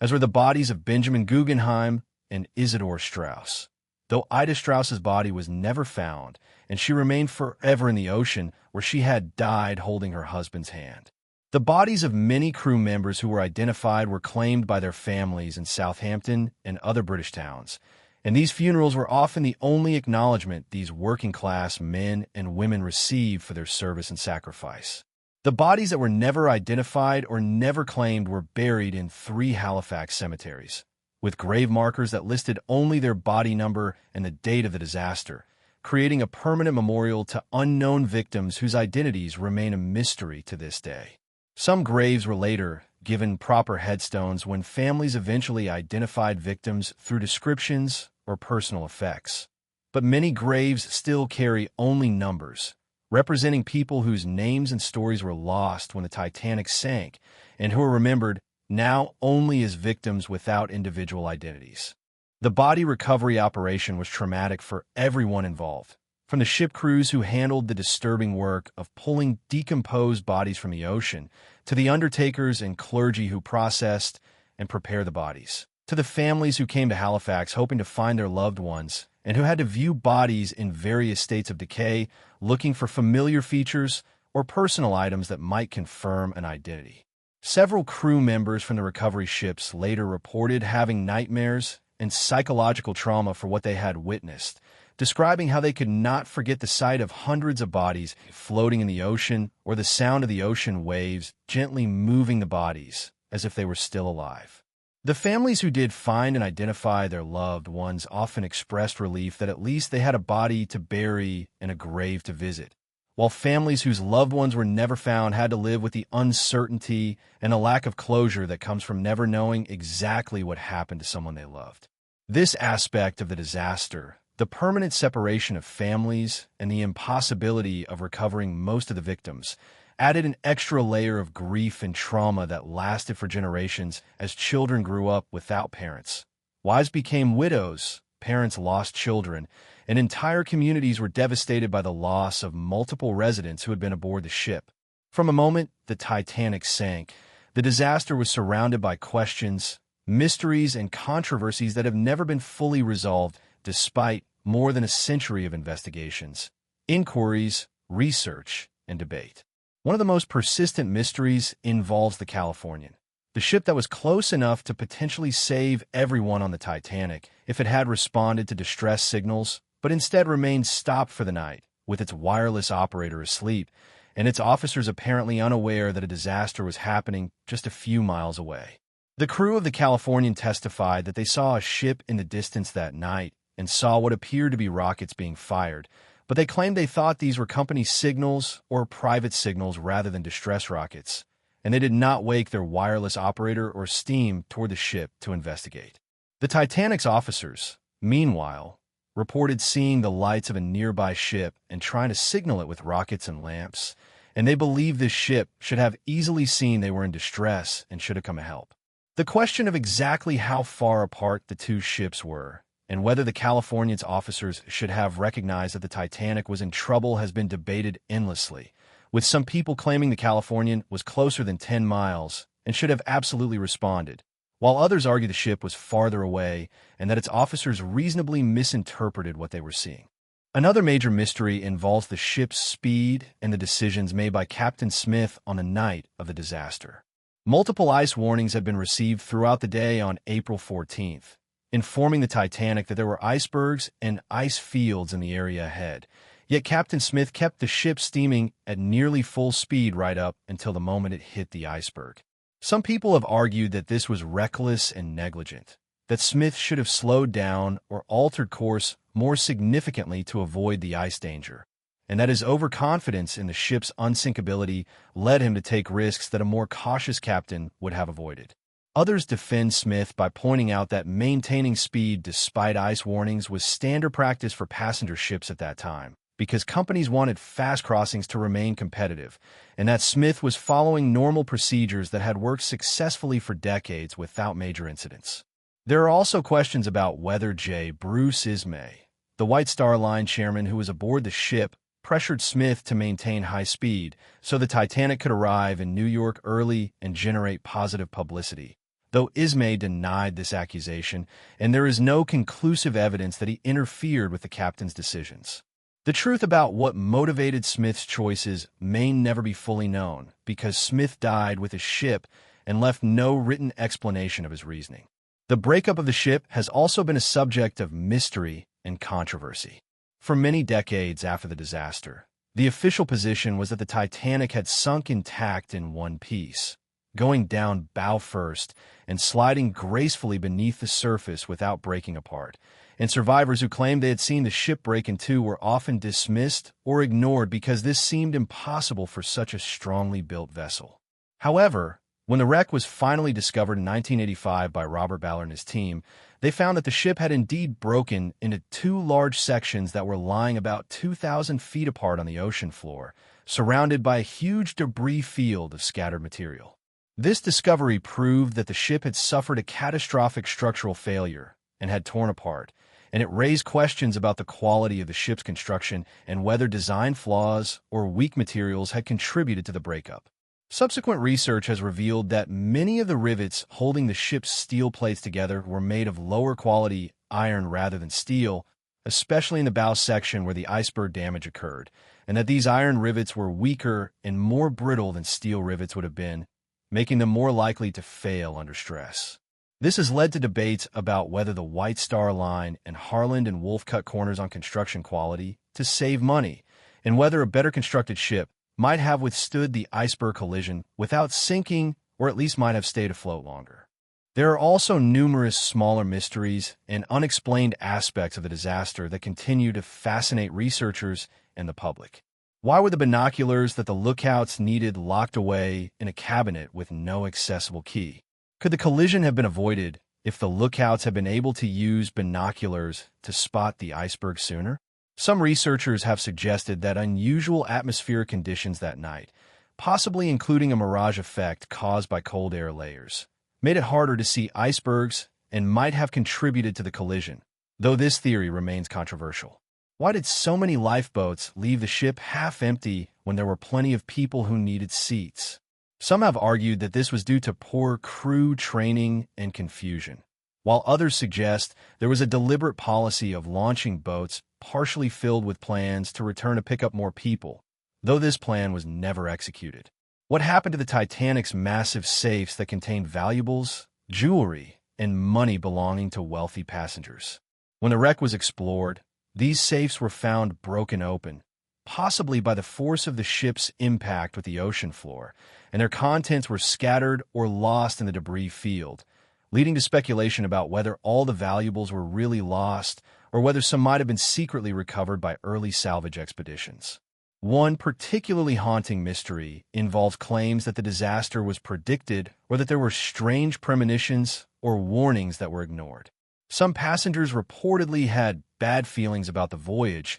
and canceled their reservations before the ship sailed, though it is unclear whether these were genuine premonitions or just coincidence and normal nervousness that has been magnified in retrospect. There was also a novel published in 1898, 14 years before the Titanic disaster, called Futility or the Wreck of the Titan, which told the story of a huge, supposedly unsinkable ocean liner called the Titan that struck an iceberg and sank with great loss of life because it did not carry enough lifeboats. The similarities between this fictional story and the real Titanic disaster are striking and eerie, including the names of the ships, their size and luxury, their designation as unsinkable, the iceberg collision, and the shortage of lifeboats, leading some people to wonder whether the author Morgan Robertson had some kind of prophetic vision or whether he was simply imagining what might happen if the trend toward bigger and faster ships continued without adequate attention to safety. Most likely the novel was a coincidence combined with Robertson's understanding of the risks inherent in the maritime industry's direction at that time,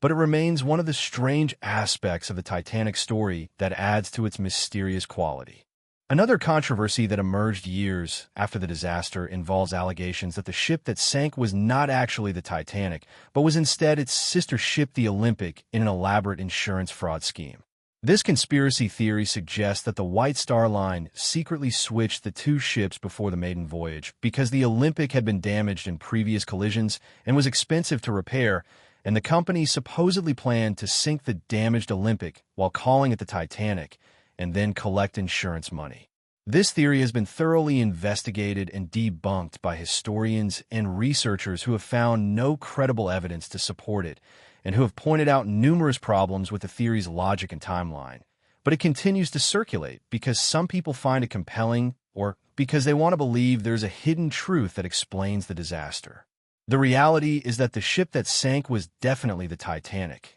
as confirmed by the ship's construction details visible in the wreck, the serial numbers on recovered artifacts, and the testimony of people who built the ship and sailed on it. But conspiracy theories are difficult to eliminate completely once they take root in popular imagination. The question of whether the disaster could have been prevented remains one of the most important and most difficult to answer. With the benefit of hindsight, it is easy to identify many decisions and circumstances that contributed to the disaster and that could have been different, but it is much harder to say whether any individual change would have been sufficient to prevent the tragedy. If the ship had been sailing slower, it might have had time to avoid the iceberg, or it might have hit it less forcefully, though it is also possible that slower speed would have only delayed the collision slightly without preventing it. If there had been more lifeboats, many more people would have survived, though probably not everyone because there might not have been enough time to launch all the boats before the ship sank. If the watertight bulkheads had extended higher, the flooding might have been contained longer, though the force of water coming in through 6 compartments might still have eventually overwhelmed the ship. If the Californian had responded to distress signals, it might have reached the Titanic in time to save many or all of the passengers, though depending on exactly how far away it was, it might have arrived too late to help. The disaster was the result of a perfect storm of circumstances, decisions, technological limitations, and bad luck all coming together at once, and preventing it would have required changing multiple factors rather than just fixing one problem. For 73 years after the Titanic sank, the wreck lay undiscovered on the ocean floor 2.5 miles beneath the surface, too deep for the technology of the time to reach and locate. The exact position where the ship had gone down was known approximately from the coordinates transmitted in the distress messages, but the ocean is vast, and the error margins in ship navigation in 1912 were significant, meaning the wreck could have been anywhere within an area of many square miles. Throughout the decades following the disaster, numerous people talked about trying to find the wreck or raise it from the ocean floor, and various schemes were proposed, including using submarines, underwater balloons, magnets, and other methods that range from scientifically plausible to completely absurd, but none of these plans were carried out because the technology and resources required were simply beyond what was available. As decades passed and survivors died, and the disaster faded from immediate memory to become history, interest in finding the wreck remained strong among researchers, historians, and the public, but it seemed like a goal that might never be achieved because the ocean was so deep and so dark and so difficult to explore at the depths where the Titanic rested. The breakthrough came in the 1980s when advances in underwater technology, particularly the development of sophisticated sonar systems and remotely operated vehicles, finally made deep ocean exploration possible. Robert Ballard, an oceanographer and underwater explorer who worked with the Woods Hole Oceanographic Institution, became interested in searching for the Titanic and began planning an expedition that would use the latest technology to scan the ocean floor and hopefully locate the wreck. Ballard secured funding partly from the U.S. Navy, which was interested in developing deep ocean exploration capabilities, and agreed to support the Titanic search as a cover story for secret missions to locate 2 sunken nuclear submarines, and partly for various scientific institutions and private sources. In 1985, Ballard led an expedition to the North Atlantic using a ship called the Nor equipped with advanced sonar and a remotely operated vehicle called Argo that could be lowered to the ocean floor on a long tether and could send back video images of what it saw in the darkness nearly 13,000 feet below the surface. The search was tedious and frustrating because the team had to slowly sail back and forth across the search area while dragging the Argo camera platform just above the ocean floor, staring at video monitors showing mostly empty muddy bottom with occasional rocks or marine life, but no sign of the wreck. Days turned into weeks with no success, and Ballard was beginning to worry that they would run out of time before finding anything. Then, in the early morning hours of September 1st, 1985, a member of the overnight crew noticed unusual images appearing on the video monitors showing man-made debris on the ocean floor, including what appeared to be metal plates and a large cylindrical object. Ballard was immediately awakened and came to the control room, where he watched in amazement as more and more debris appeared on the screens, and then suddenly one of the Titanic's massive boilers came into view, unmistakable and confirming beyond any doubt that they had found the wreck site. The moment was emotional and overwhelming for everyone on the expedition because they realized they were the first people in 73 years to see any part of the Titanic, and they were looking at physical evidence of a disaster that had killed more than 1,500 people and had become one of history's most famous tragedies. Ballard and his team spent the remaining time on that expedition documenting the debris field and getting preliminary video footage of the wreck site, but they did not have enough time to fully explore what they had found. The following year, in 1986, Ballard returned with a more advanced expedition that included a manned submersible called Alvin that could carry researchers down to the wreck and allow them to see it with their own eyes rather than just through remote cameras. The submersible also carried a smaller remotely operated vehicle called Jason Jr. that could maneuver inside the wreck and explore areas too tight or dangerous for the manned submersible to enter.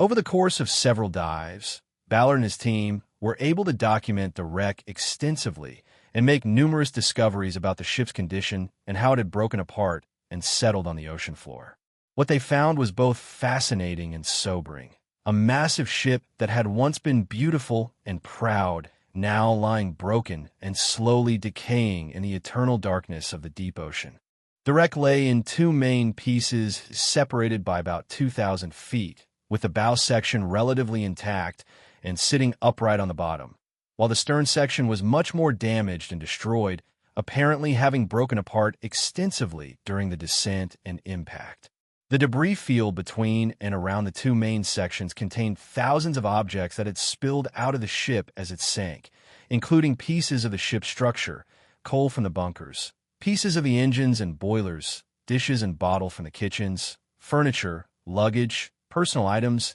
and many other artifacts that told the story of the ship and the people aboard. One of the most haunting aspects of exploring the wreck was the absence of human remains, which had all long since decomposed or been consumed by marine life. But the presence of pairs of shoes lying on the ocean floor marked the spots where bodies had once been, because leather shoes decay much more slowly than human tissue and were often the last remaining evidence that someone had died in that location. The explorers treated the wreck with great respect and deliberately chose not to retrieve any artifacts during the early expeditions, feeling that the site was essentially a grave and should be left undisturbed out of respect for those who had died there. The discovery of the wreck solved some mysteries, but created new questions and debates. The fact that the ship had broken in two confirmed that survivors who had reported seeing it break apart were telling the truth, contradicting decades of official statements that the ship had sunk intact. The examination of the damage along the starboard bow revealed that the iceberg had not created one long gash as previously believed,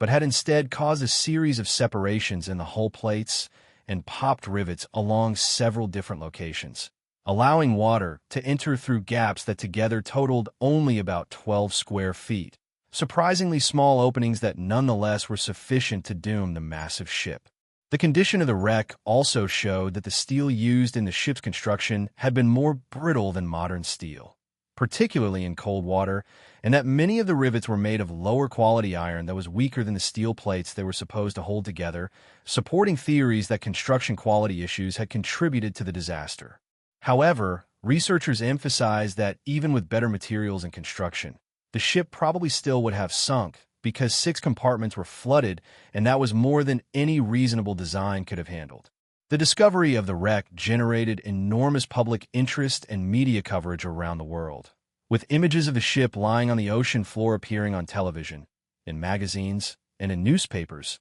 bringing renewed attention to the disaster and introducing the Titanic story to new generations who had not lived through the event or its immediate aftermath. The wreck became a subject of fascination for underwater explorers, historians, filmmakers, and the general public, and numerous expeditions followed Ballard's initial discovery, using increasingly sophisticated technology to document and study the site in greater detail. Some expeditions began retrieving artifacts from the debris field despite controversy about whether this was appropriate, with critics arguing that the wreck should be left undisturbed as a memorial, while supporters argued that recovering artifacts was important for historical preservation and education. Thousands of artifacts were eventually recovered, including dishes, jewelry, pieces of the ship's structure, personal items, and even a section of the ship's hull. And many of these artifacts have been displayed in museums and traveling exhibitions around the world,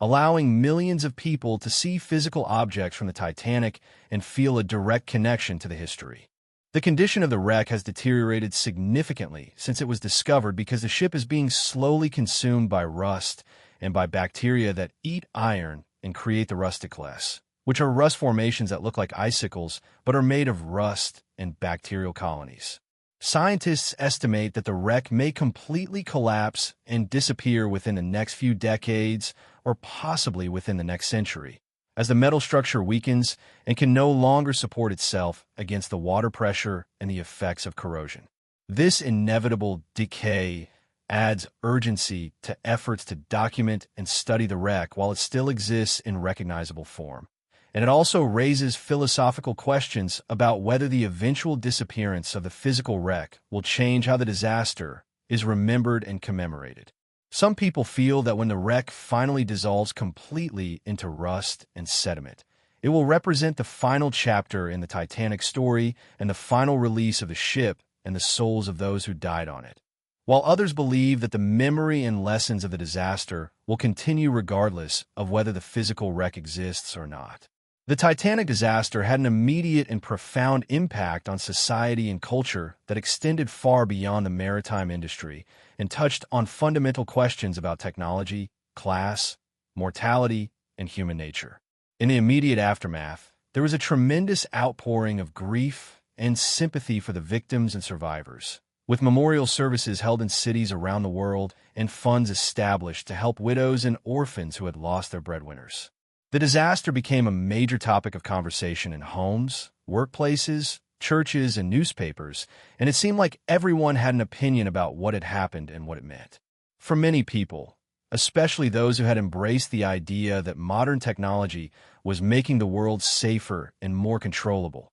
the sinking of the unsinkable Titanic was a shocking reminder that nature and chance could still destroy humanity's greatest achievements, and that progress was not inevitable or guaranteed. This realization contributed to a sense of uncertainty and vulnerability that marked the beginning of the 20th century, a period that would soon be further shattered by World War I, and that would see many of the optimistic assumptions of the Victorian era proven tragically wrong. The disaster also became a powerful symbol of class inequality and social injustice because the survival statistics so clearly showed that wealthy first-class passengers had been far more likely to survive than poor third-class passengers, and this disparity raised uncomfortable questions about whether society valued some lives more than others. The image of wealthy men like John Jacob Astor dying bravely while poor immigrants were trapped below decks resonated with people on both sides of the class divide, with some seeing it as evidence that the rich were willing to sacrifice themselves like gentlemen, while others saw it as proof that the system was rigged to protect the wealthy and abandon the poor. The stories of heroism and sacrifice by crew members who stayed at their posts or by men who gave up lifeboat seats for women and children became celebrated examples of the best of human nature, while stories of men disguising themselves as women or bribing their way into lifeboats became examples of cowardice and selfishness that were widely condemned. These stories were told and retold in newspapers, books, sermons, and conversations, and they became part of a larger cultural narrative about honor, duty, courage, and what people owe to each other in times of crisis. In the arts, the Titanic disaster quickly became a subject of songs, poems, plays, books, and later films that explored different aspects of the tragedy from multiple perspectives. Some of these works focused on the heroism and romance of the disaster, portraying it as a story of noble sacrifice and love that transcended death, while others focused on the social criticism and used the disaster as a metaphor for broader failures in society's values and priorities. The disaster appeared in dozens of films over the decades, ranging from early silent films made within months of the sinking to major Hollywood productions, including the 1953 film Titanic, starring Barbara Stanwyck, and the 1997 blockbuster Titanic, directed by James Cameron and starring Leonardo DiCaprio and Kate Winslet. Cameron's film, which became the highest-grossing film of all time when it was released and won 11 Academy Awards, introduced the Titanic story to a new generation and created renewed global interest in the disaster, with millions of people who had never thought much about the Titanic suddenly becoming fascinated by the ship and its story. The film's combination of historical recreation and fictional romance gave audiences an emotional connection to the disaster, while also showing in remarkable detail what the ship had looked like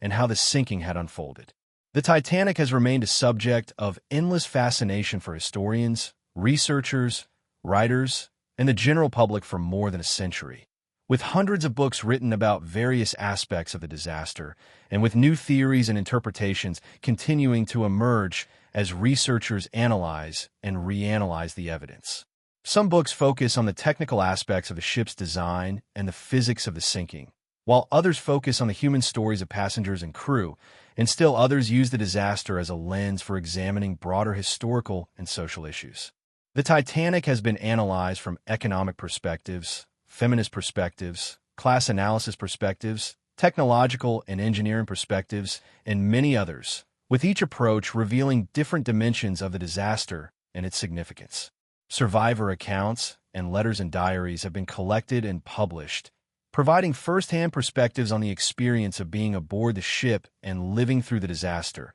And these personal testimonies have given readers intimate access to the fear, confusion, grief, and resilience of people who faced death and either survived or perished. The disaster also led to concrete changes in maritime safety that have prevented many similar tragedies and have saved countless lives over the past century. The International Ice Patrol was established to monitor iceberg movements in the North Atlantic and warn ships of dangers, and this service continues to operate today, ensuring that commercial vessels know where ice hazards are located and can avoid them. International agreements were reached requiring ships to carry enough lifeboats for every person aboard, to conduct regular lifeboat drills so crew and passengers know what to do in emergencies, to maintain continuous radio watch so distress calls are never missed,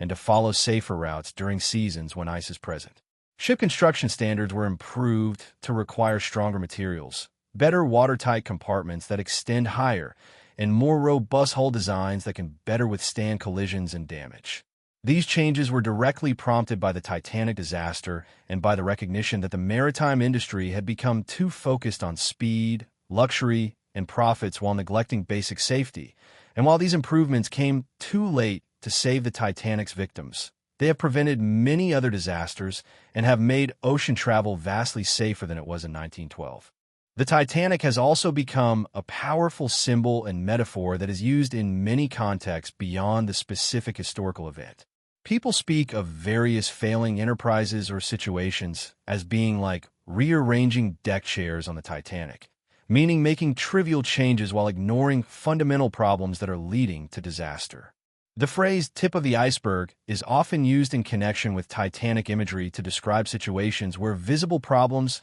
are just a small part of much larger hidden issues. The disaster is invoked in discussions of hubris and overconfidence, as a cautionary tale about what can happen when people believe they have conquered nature or when they assume that technology will always work perfectly without considering what might go wrong. The image of the supposedly unsinkable ship lying broken on the ocean floor has become a universal symbol of the gap between human ambition and human limitations, and it reminds us that even our greatest achievements are fragile and vulnerable to forces beyond our control. The victims of the disaster have been memorialized in many ways over the years. The cities of Southampton, Belfast, and other places that lost many residents in the sinking have erected monuments and plaques honoring those who died, and memorial services are still held on the anniversary of the disaster. The graves in Halifax where unidentified victims were buried have become pilgrimage sites for people interested in the Titanic,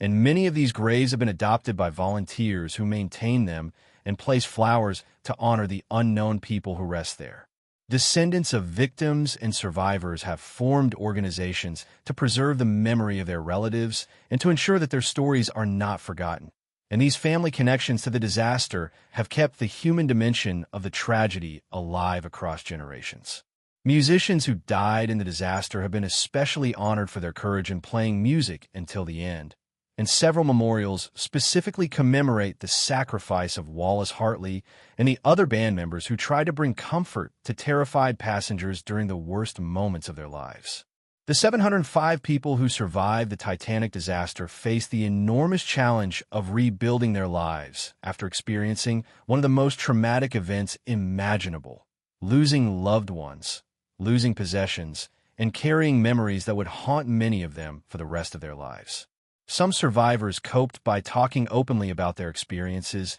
giving interviews, writing memoirs, and participating in commemorations and investigations, while others tried to forget what had happened and rarely or never spoke about the disaster, finding the memories too painful to revisit. The psychological trauma of surviving the disaster was immense, and many survivors suffered from what we would now call post-traumatic stress disorder, experiencing nightmares, flashbacks, guilt about surviving when others died, and difficulty trusting in their own safety or the safety of those they loved. In the early 20th century, there was little understanding of psychological trauma and virtually no professional mental health support available. So survivors had to cope with their experiences largely on their own or with the help of family and friends who often did not understand what they were going through.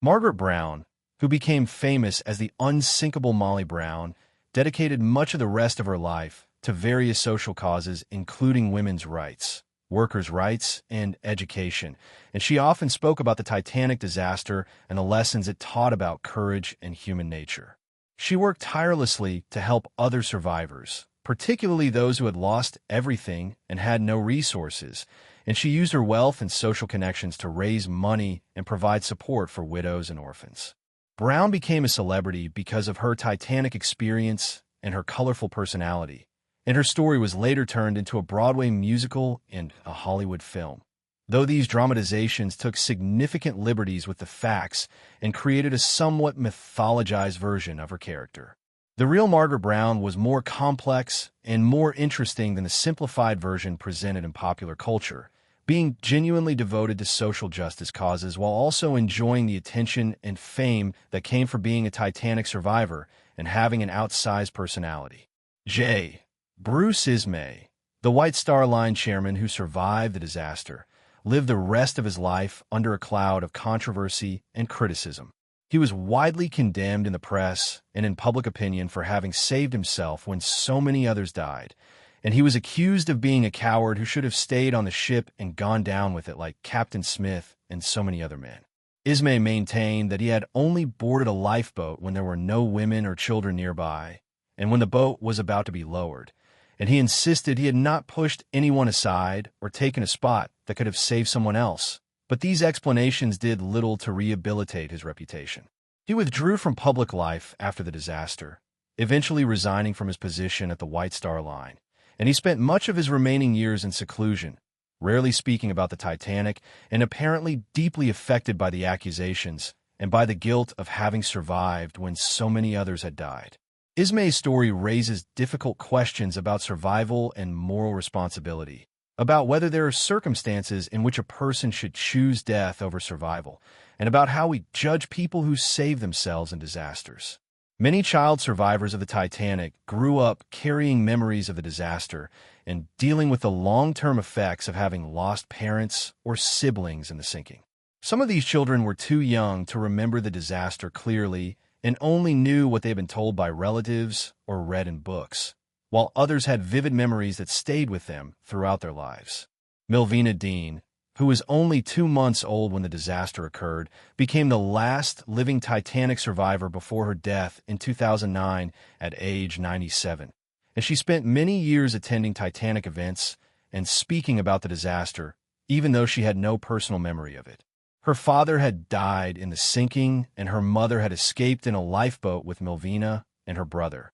And the family had returned to England instead of continuing to America because they had lost everything and had no way to start a new life in a foreign country. Dean sold many of her Titanic artifacts and memorabilia later in life to pay for her care in her final years. And when her financial situation became known, several Titanic-related organizations, and even the actress Kate Winslet from James Cameron's film, donated money to help support her, showing how the Titanic community continued to care for survivors and their descendants long after the disaster itself. Other survivors experienced diverse fates after the disaster. Some rebuilt their lives successfully and went on to have productive careers and families, while others struggled with poverty, alcoholism, mental illness, or other problems that were sometimes directly related to their Titanic trauma. Several survivors wrote books about their experiences, providing valuable first-hand accounts that historians have relied on heavily to understand what happened during the disaster.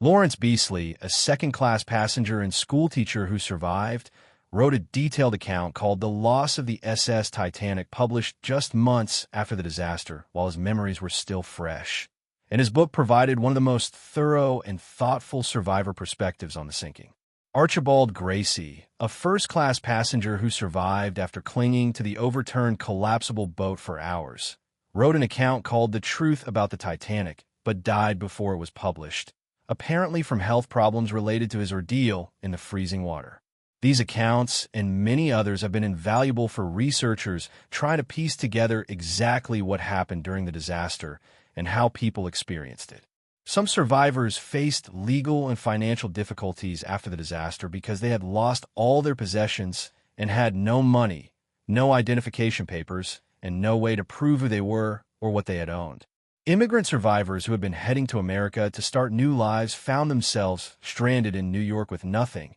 and many charitable organizations and individuals stepped in to provide temporary housing, food, money, and assistance in helping these people either continue to their destinations or return to their home countries. The White Star Line provided some financial assistance to survivors, though many people felt the company should have done more and should have been held legally responsible for the disaster. Lawsuits were filed by survivors and by families of victims seeking compensation for lost lives, lost property, and emotional suffering, and these lawsuits dragged on for years before eventually being settled for amounts that many people felt were inadequate compared to the scale of the losses. The legal questions raised by the disaster included issues of international maritime law, corporate liability, the monetary value of human life, and whether passengers had assumed the risks of ocean travel by choosing to sail, and courts in both America and Britain had to grapple with these complex issues. As the years passed and survivors grew older, there were periodic reunions and commemorative events where survivors could gather to remember the disaster and honor those who had died. These gatherings were emotional occasions where people who had shared the traumatic experience could talk with others who truly understood what they had been through, and where they could keep alive the memories of loved ones and fellow passengers who had not survived. Reporters and historians often attended these events to interview survivors and collect their stories before they were lost forever, creating an increasingly urgent effort to document first-hand testimony as the number of living survivors declined with each passing year. The last survivors died in the early 2000s, more than 90 years after the disaster, bringing to an end the era when anyone who had actually been aboard the Titanic was still alive to share their personal memories. With the death of the last survivor, the disaster transitioned fully from living memory to history, and the responsibility for preserving and telling the story passed entirely to historians, educators, filmmakers, and others who had not experienced the event firsthand, but who were committed to ensuring that the lessons and memories of the Titanic would not be forgotten. The question of how to remember and commemorate the Titanic disaster appropriately has been ongoing throughout the past century. Some people feel that the disaster should be remembered primarily as a tragedy and a cautionary tale, focusing on the lives lost and the mistakes made and the lessons learned, while others feel that it should also be remembered as a story of human courage, sacrifice, and resilience that shows people at their best even in the worst circumstances. Some object to the commercialization of the Titanic in museums, films, and merchandise, feeling that making money from a tragedy that killed over 1,500 people is disrespectful and exploitative, while others argue that museums and films and books help keep the memory alive and educate new generations about important historical events. The recovery of artifacts from the wreck has been particularly controversial, with some people arguing that the wreck is a grave site that should be left completely undisturbed, while others argue that carefully recovering and preserving artifacts for educational purposes honors the memory of those who died by ensuring that physical evidence of their lives and the disaster is not lost forever as the wreck deteriorates. Over the decades since the Titanic disaster, numerous conspiracy theories, myths, and alternative explanations have emerged to challenge the standard historical account of what happened. And while most of these theories have been thoroughly debunked by researchers and historians, they continue to circulate and attract believers who find them more compelling than the well-established facts. One of the most persistent conspiracy theories, mentioned earlier, claims that the ship that sank was not actually the Titanic, but was instead its sister ship, the Olympic, in an elaborate insurance fraud scheme orchestrated by the White Star Line and J.P. Morgan. According to this theory, The Olympic had been damaged in previous collisions and was expensive to repair, so company officials allegedly switched the two ships' identities before the maiden voyage, deliberately arranged for the damaged ship, disguised as the Titanic, to sink, and planned to collect insurance money while the real Titanic continued operating under the Olympic's name. Proponents of this theory point to supposed differences in the ship's appearances and to various allegedly suspicious circumstances surrounding the disaster. But historians and researchers have systematically examined all the evidence and found no support for the switch theory and numerous problems with its claims. The physical evidence overwhelmingly confirms that the ship that sank was the Titanic and not the Olympic. When the wreck was discovered and examined, researchers found the shipyard construction number clearly visible on one of the propellers, and this number matched the Titanic's assigned number and not the Olympic's number,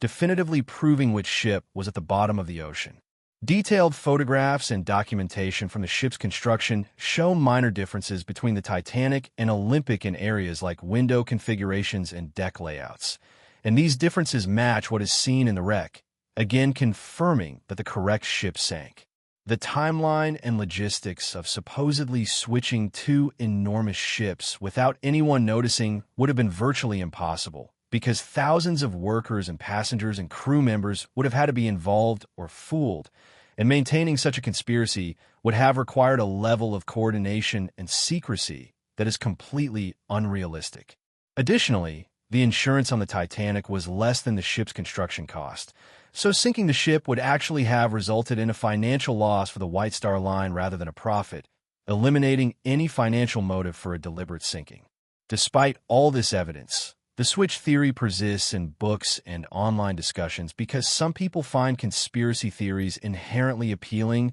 or because they distrust official explanations and prefer alternative narratives. Another myth that has gained traction in popular culture is the idea that there was a curse on the Titanic or that the disaster was somehow fated or destined to happen because of various omens, premonitions, or supernatural warnings. Some people have pointed to the novel Futility, with its eerily similar plot, as evidence of some kind of prophetic vision, while others have collected stories of passengers who reportedly had bad dreams or premonitions about the voyage and canceled their reservations, suggesting that some people had supernatural foreknowledge of the disaster. There are also stories about a supposedly cursed Egyptian mummy that was allegedly being transported on the Titanic, and that supposedly brought bad luck to the ship, though this story has been investigated and found to be completely false with no evidence that any such mummy was ever aboard. These supernatural explanations for the disaster reflect a human desire to find meaning or purpose in tragedy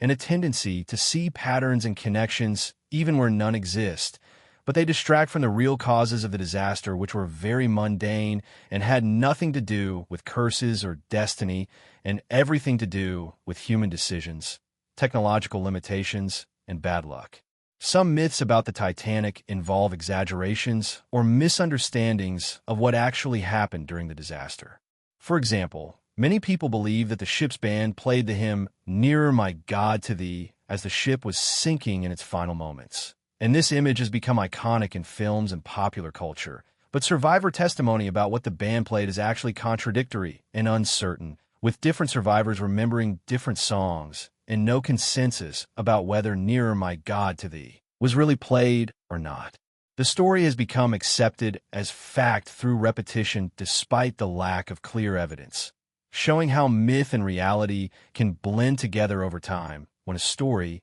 is compelling enough. Similarly, the famous phrase, "women and children first," has become associated with the Titanic and is often presented as a universal maritime rule or law, but it was actually just an informal custom that was applied inconsistently during the disaster. And there was no legal requirement that men give up their lives for women and children, even though this was considered honorable behavior according to the social codes of the time. Another persistent myth is that the Titanic disaster was caused primarily or entirely by the poor quality of a ship's construction, particularly the use of low-quality rivets that allegedly made the ship weak and prone to failure. While it is true that research has shown some of the rivets were made of iron rather than steel and were weaker than they should have been, This was just one factor among many that contributed to the disaster, and even with perfect construction, the ship probably still would have sunk because the damage was too extensive for any ship to survive.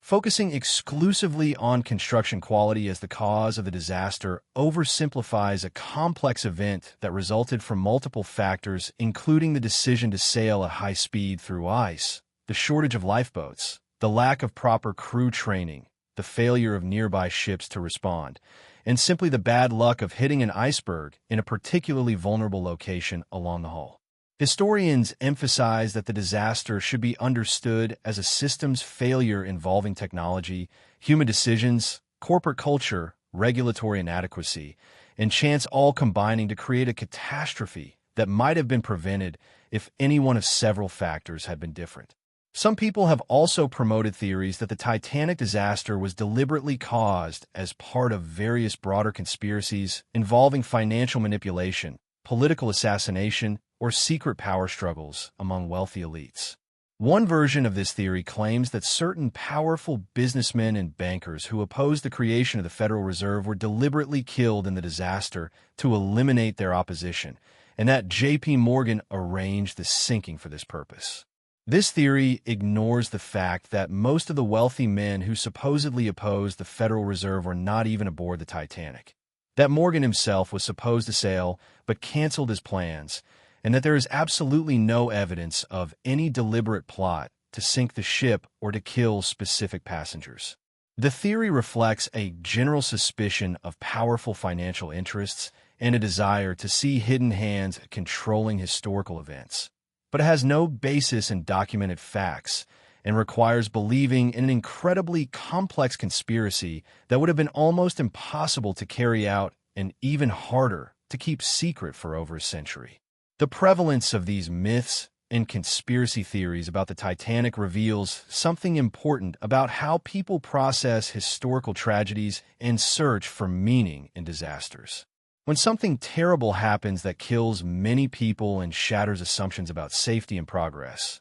there is a natural human desire to find explanations that make the event seem less random and more comprehensible, even if those explanations involve conspiracies or supernatural forces. Conspiracy theories can provide a sense of control by suggesting that disasters happen because of deliberate human actions that could have been prevented, rather than because of complex combinations of factors and bad luck that are harder to understand and prevent. They can also serve social and psychological needs by providing alternative narratives that challenge official stories and allow people to feel like they have special knowledge that others lack. However, entertaining these theories comes at the cost of obscuring the real history and the real lessons of the disaster, and historians and educators have worked hard to combat myths and misinformation by presenting clear, evidence-based accounts of what really happened and why. More than a century after it sank, the Titanic continues to fascinate people around the world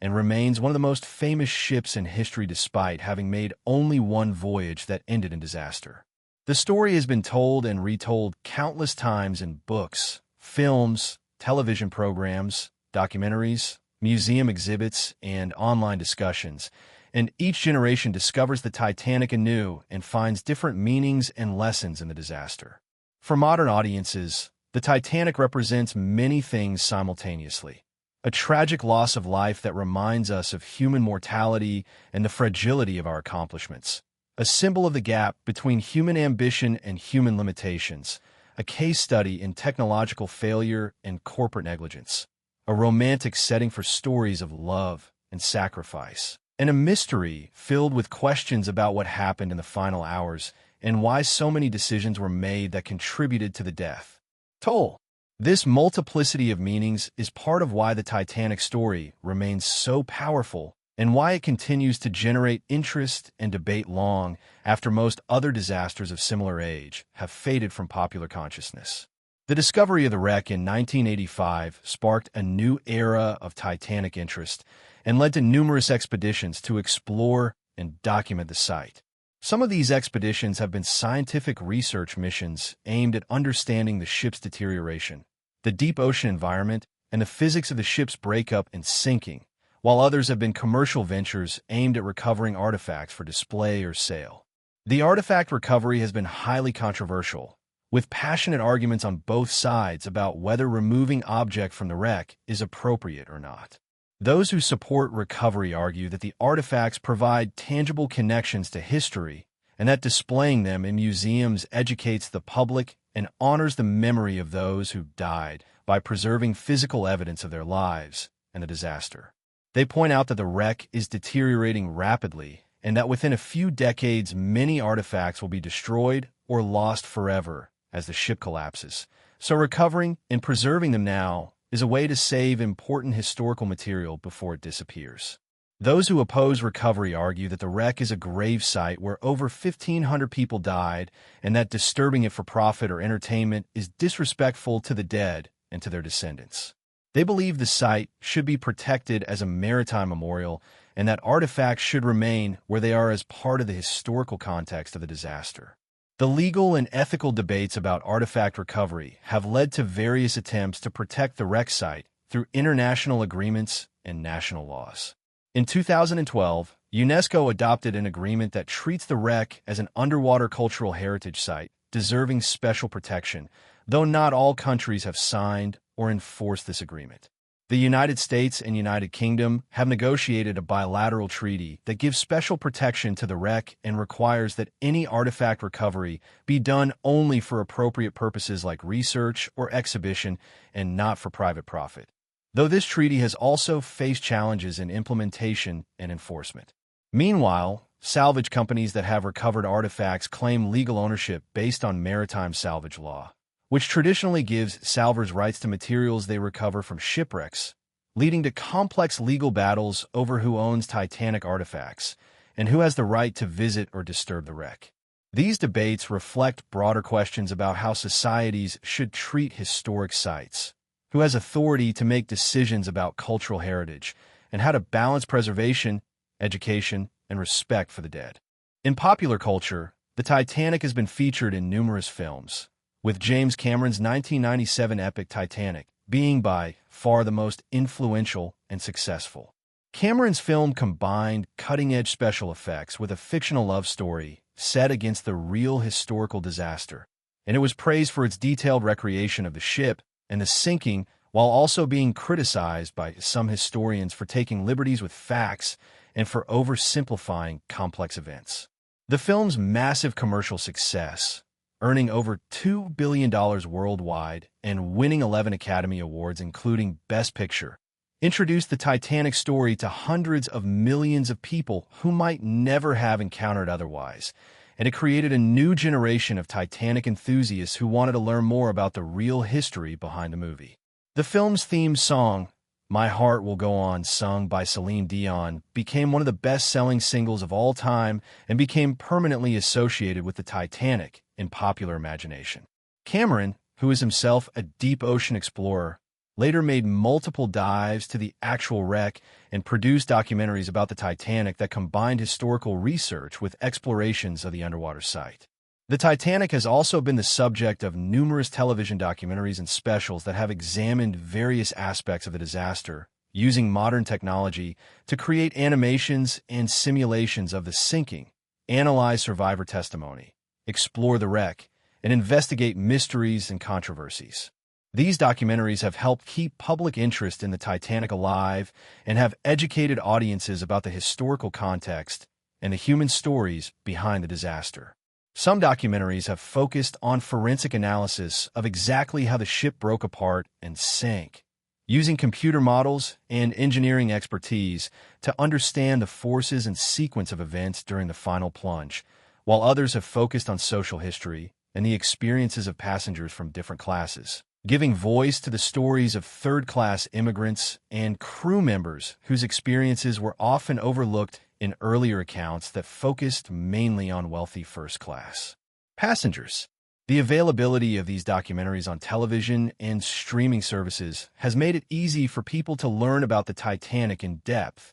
contributing to the ongoing fascination with the disaster. Museums dedicated to the Titanic or featuring major Titanic exhibits have opened in several locations around the world, providing opportunities for the public to see artifacts, learn about the history, and experience interactive displays that bring the story to life. The Titanic Belfast Museum, which opened in 2012 on the 100th anniversary of the disaster and is located in Belfast where the ship was built, has become a major tourist attraction that tells the complete story of the ship from conception through construction, launch, voyage, disaster, and legacy. The museum features elaborate exhibits including a ride that takes visitors through a recreation of the shipyard during construction, full-scale recreations of first, second, and third-class cabins, detailed information about passengers and crew, and extensive coverage of the sinking and its aftermath. Other museums in the United States, Canada, and elsewhere feature artifacts recovered from the wreck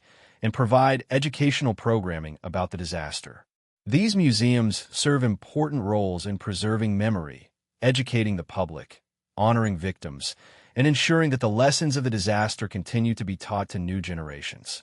In the digital age, the Titanic story has found new life online through websites, forums, social media groups, and digital archives where enthusiasts share information, debate theories, research passenger and crew biographies, and connect with others who share their interest. The internet has made it possible for researchers around the world to access historical documents, photographs, and survivor testimonies that were previously available only in archives and libraries, democratizing Titanic research and allowing amateur historians to make significant contributions to understanding the disaster. Online communities have worked together to identify previously anonymous passengers and photographs, to track down descendants of survivors and victims, to create detailed databases of everyone aboard the ship, and to solve mysteries about what happened during the disaster. This collaborative research has enriched understanding of the Titanic and has ensured that even passengers and crew members who were not famous or wealthy are remembered and honored as individuals rather than just as statistics in the death toll. The enduring fascination with the Titanic reflects something deeper than just interest in a historical disaster. The story touches on fundamental human concerns about mortality, fate, the limits of human control, the ways people behave under extreme pressure, questions of justice and fairness, and the meaning of progress and modernity. Every person who learns about the Titanic inevitably imagines what they would do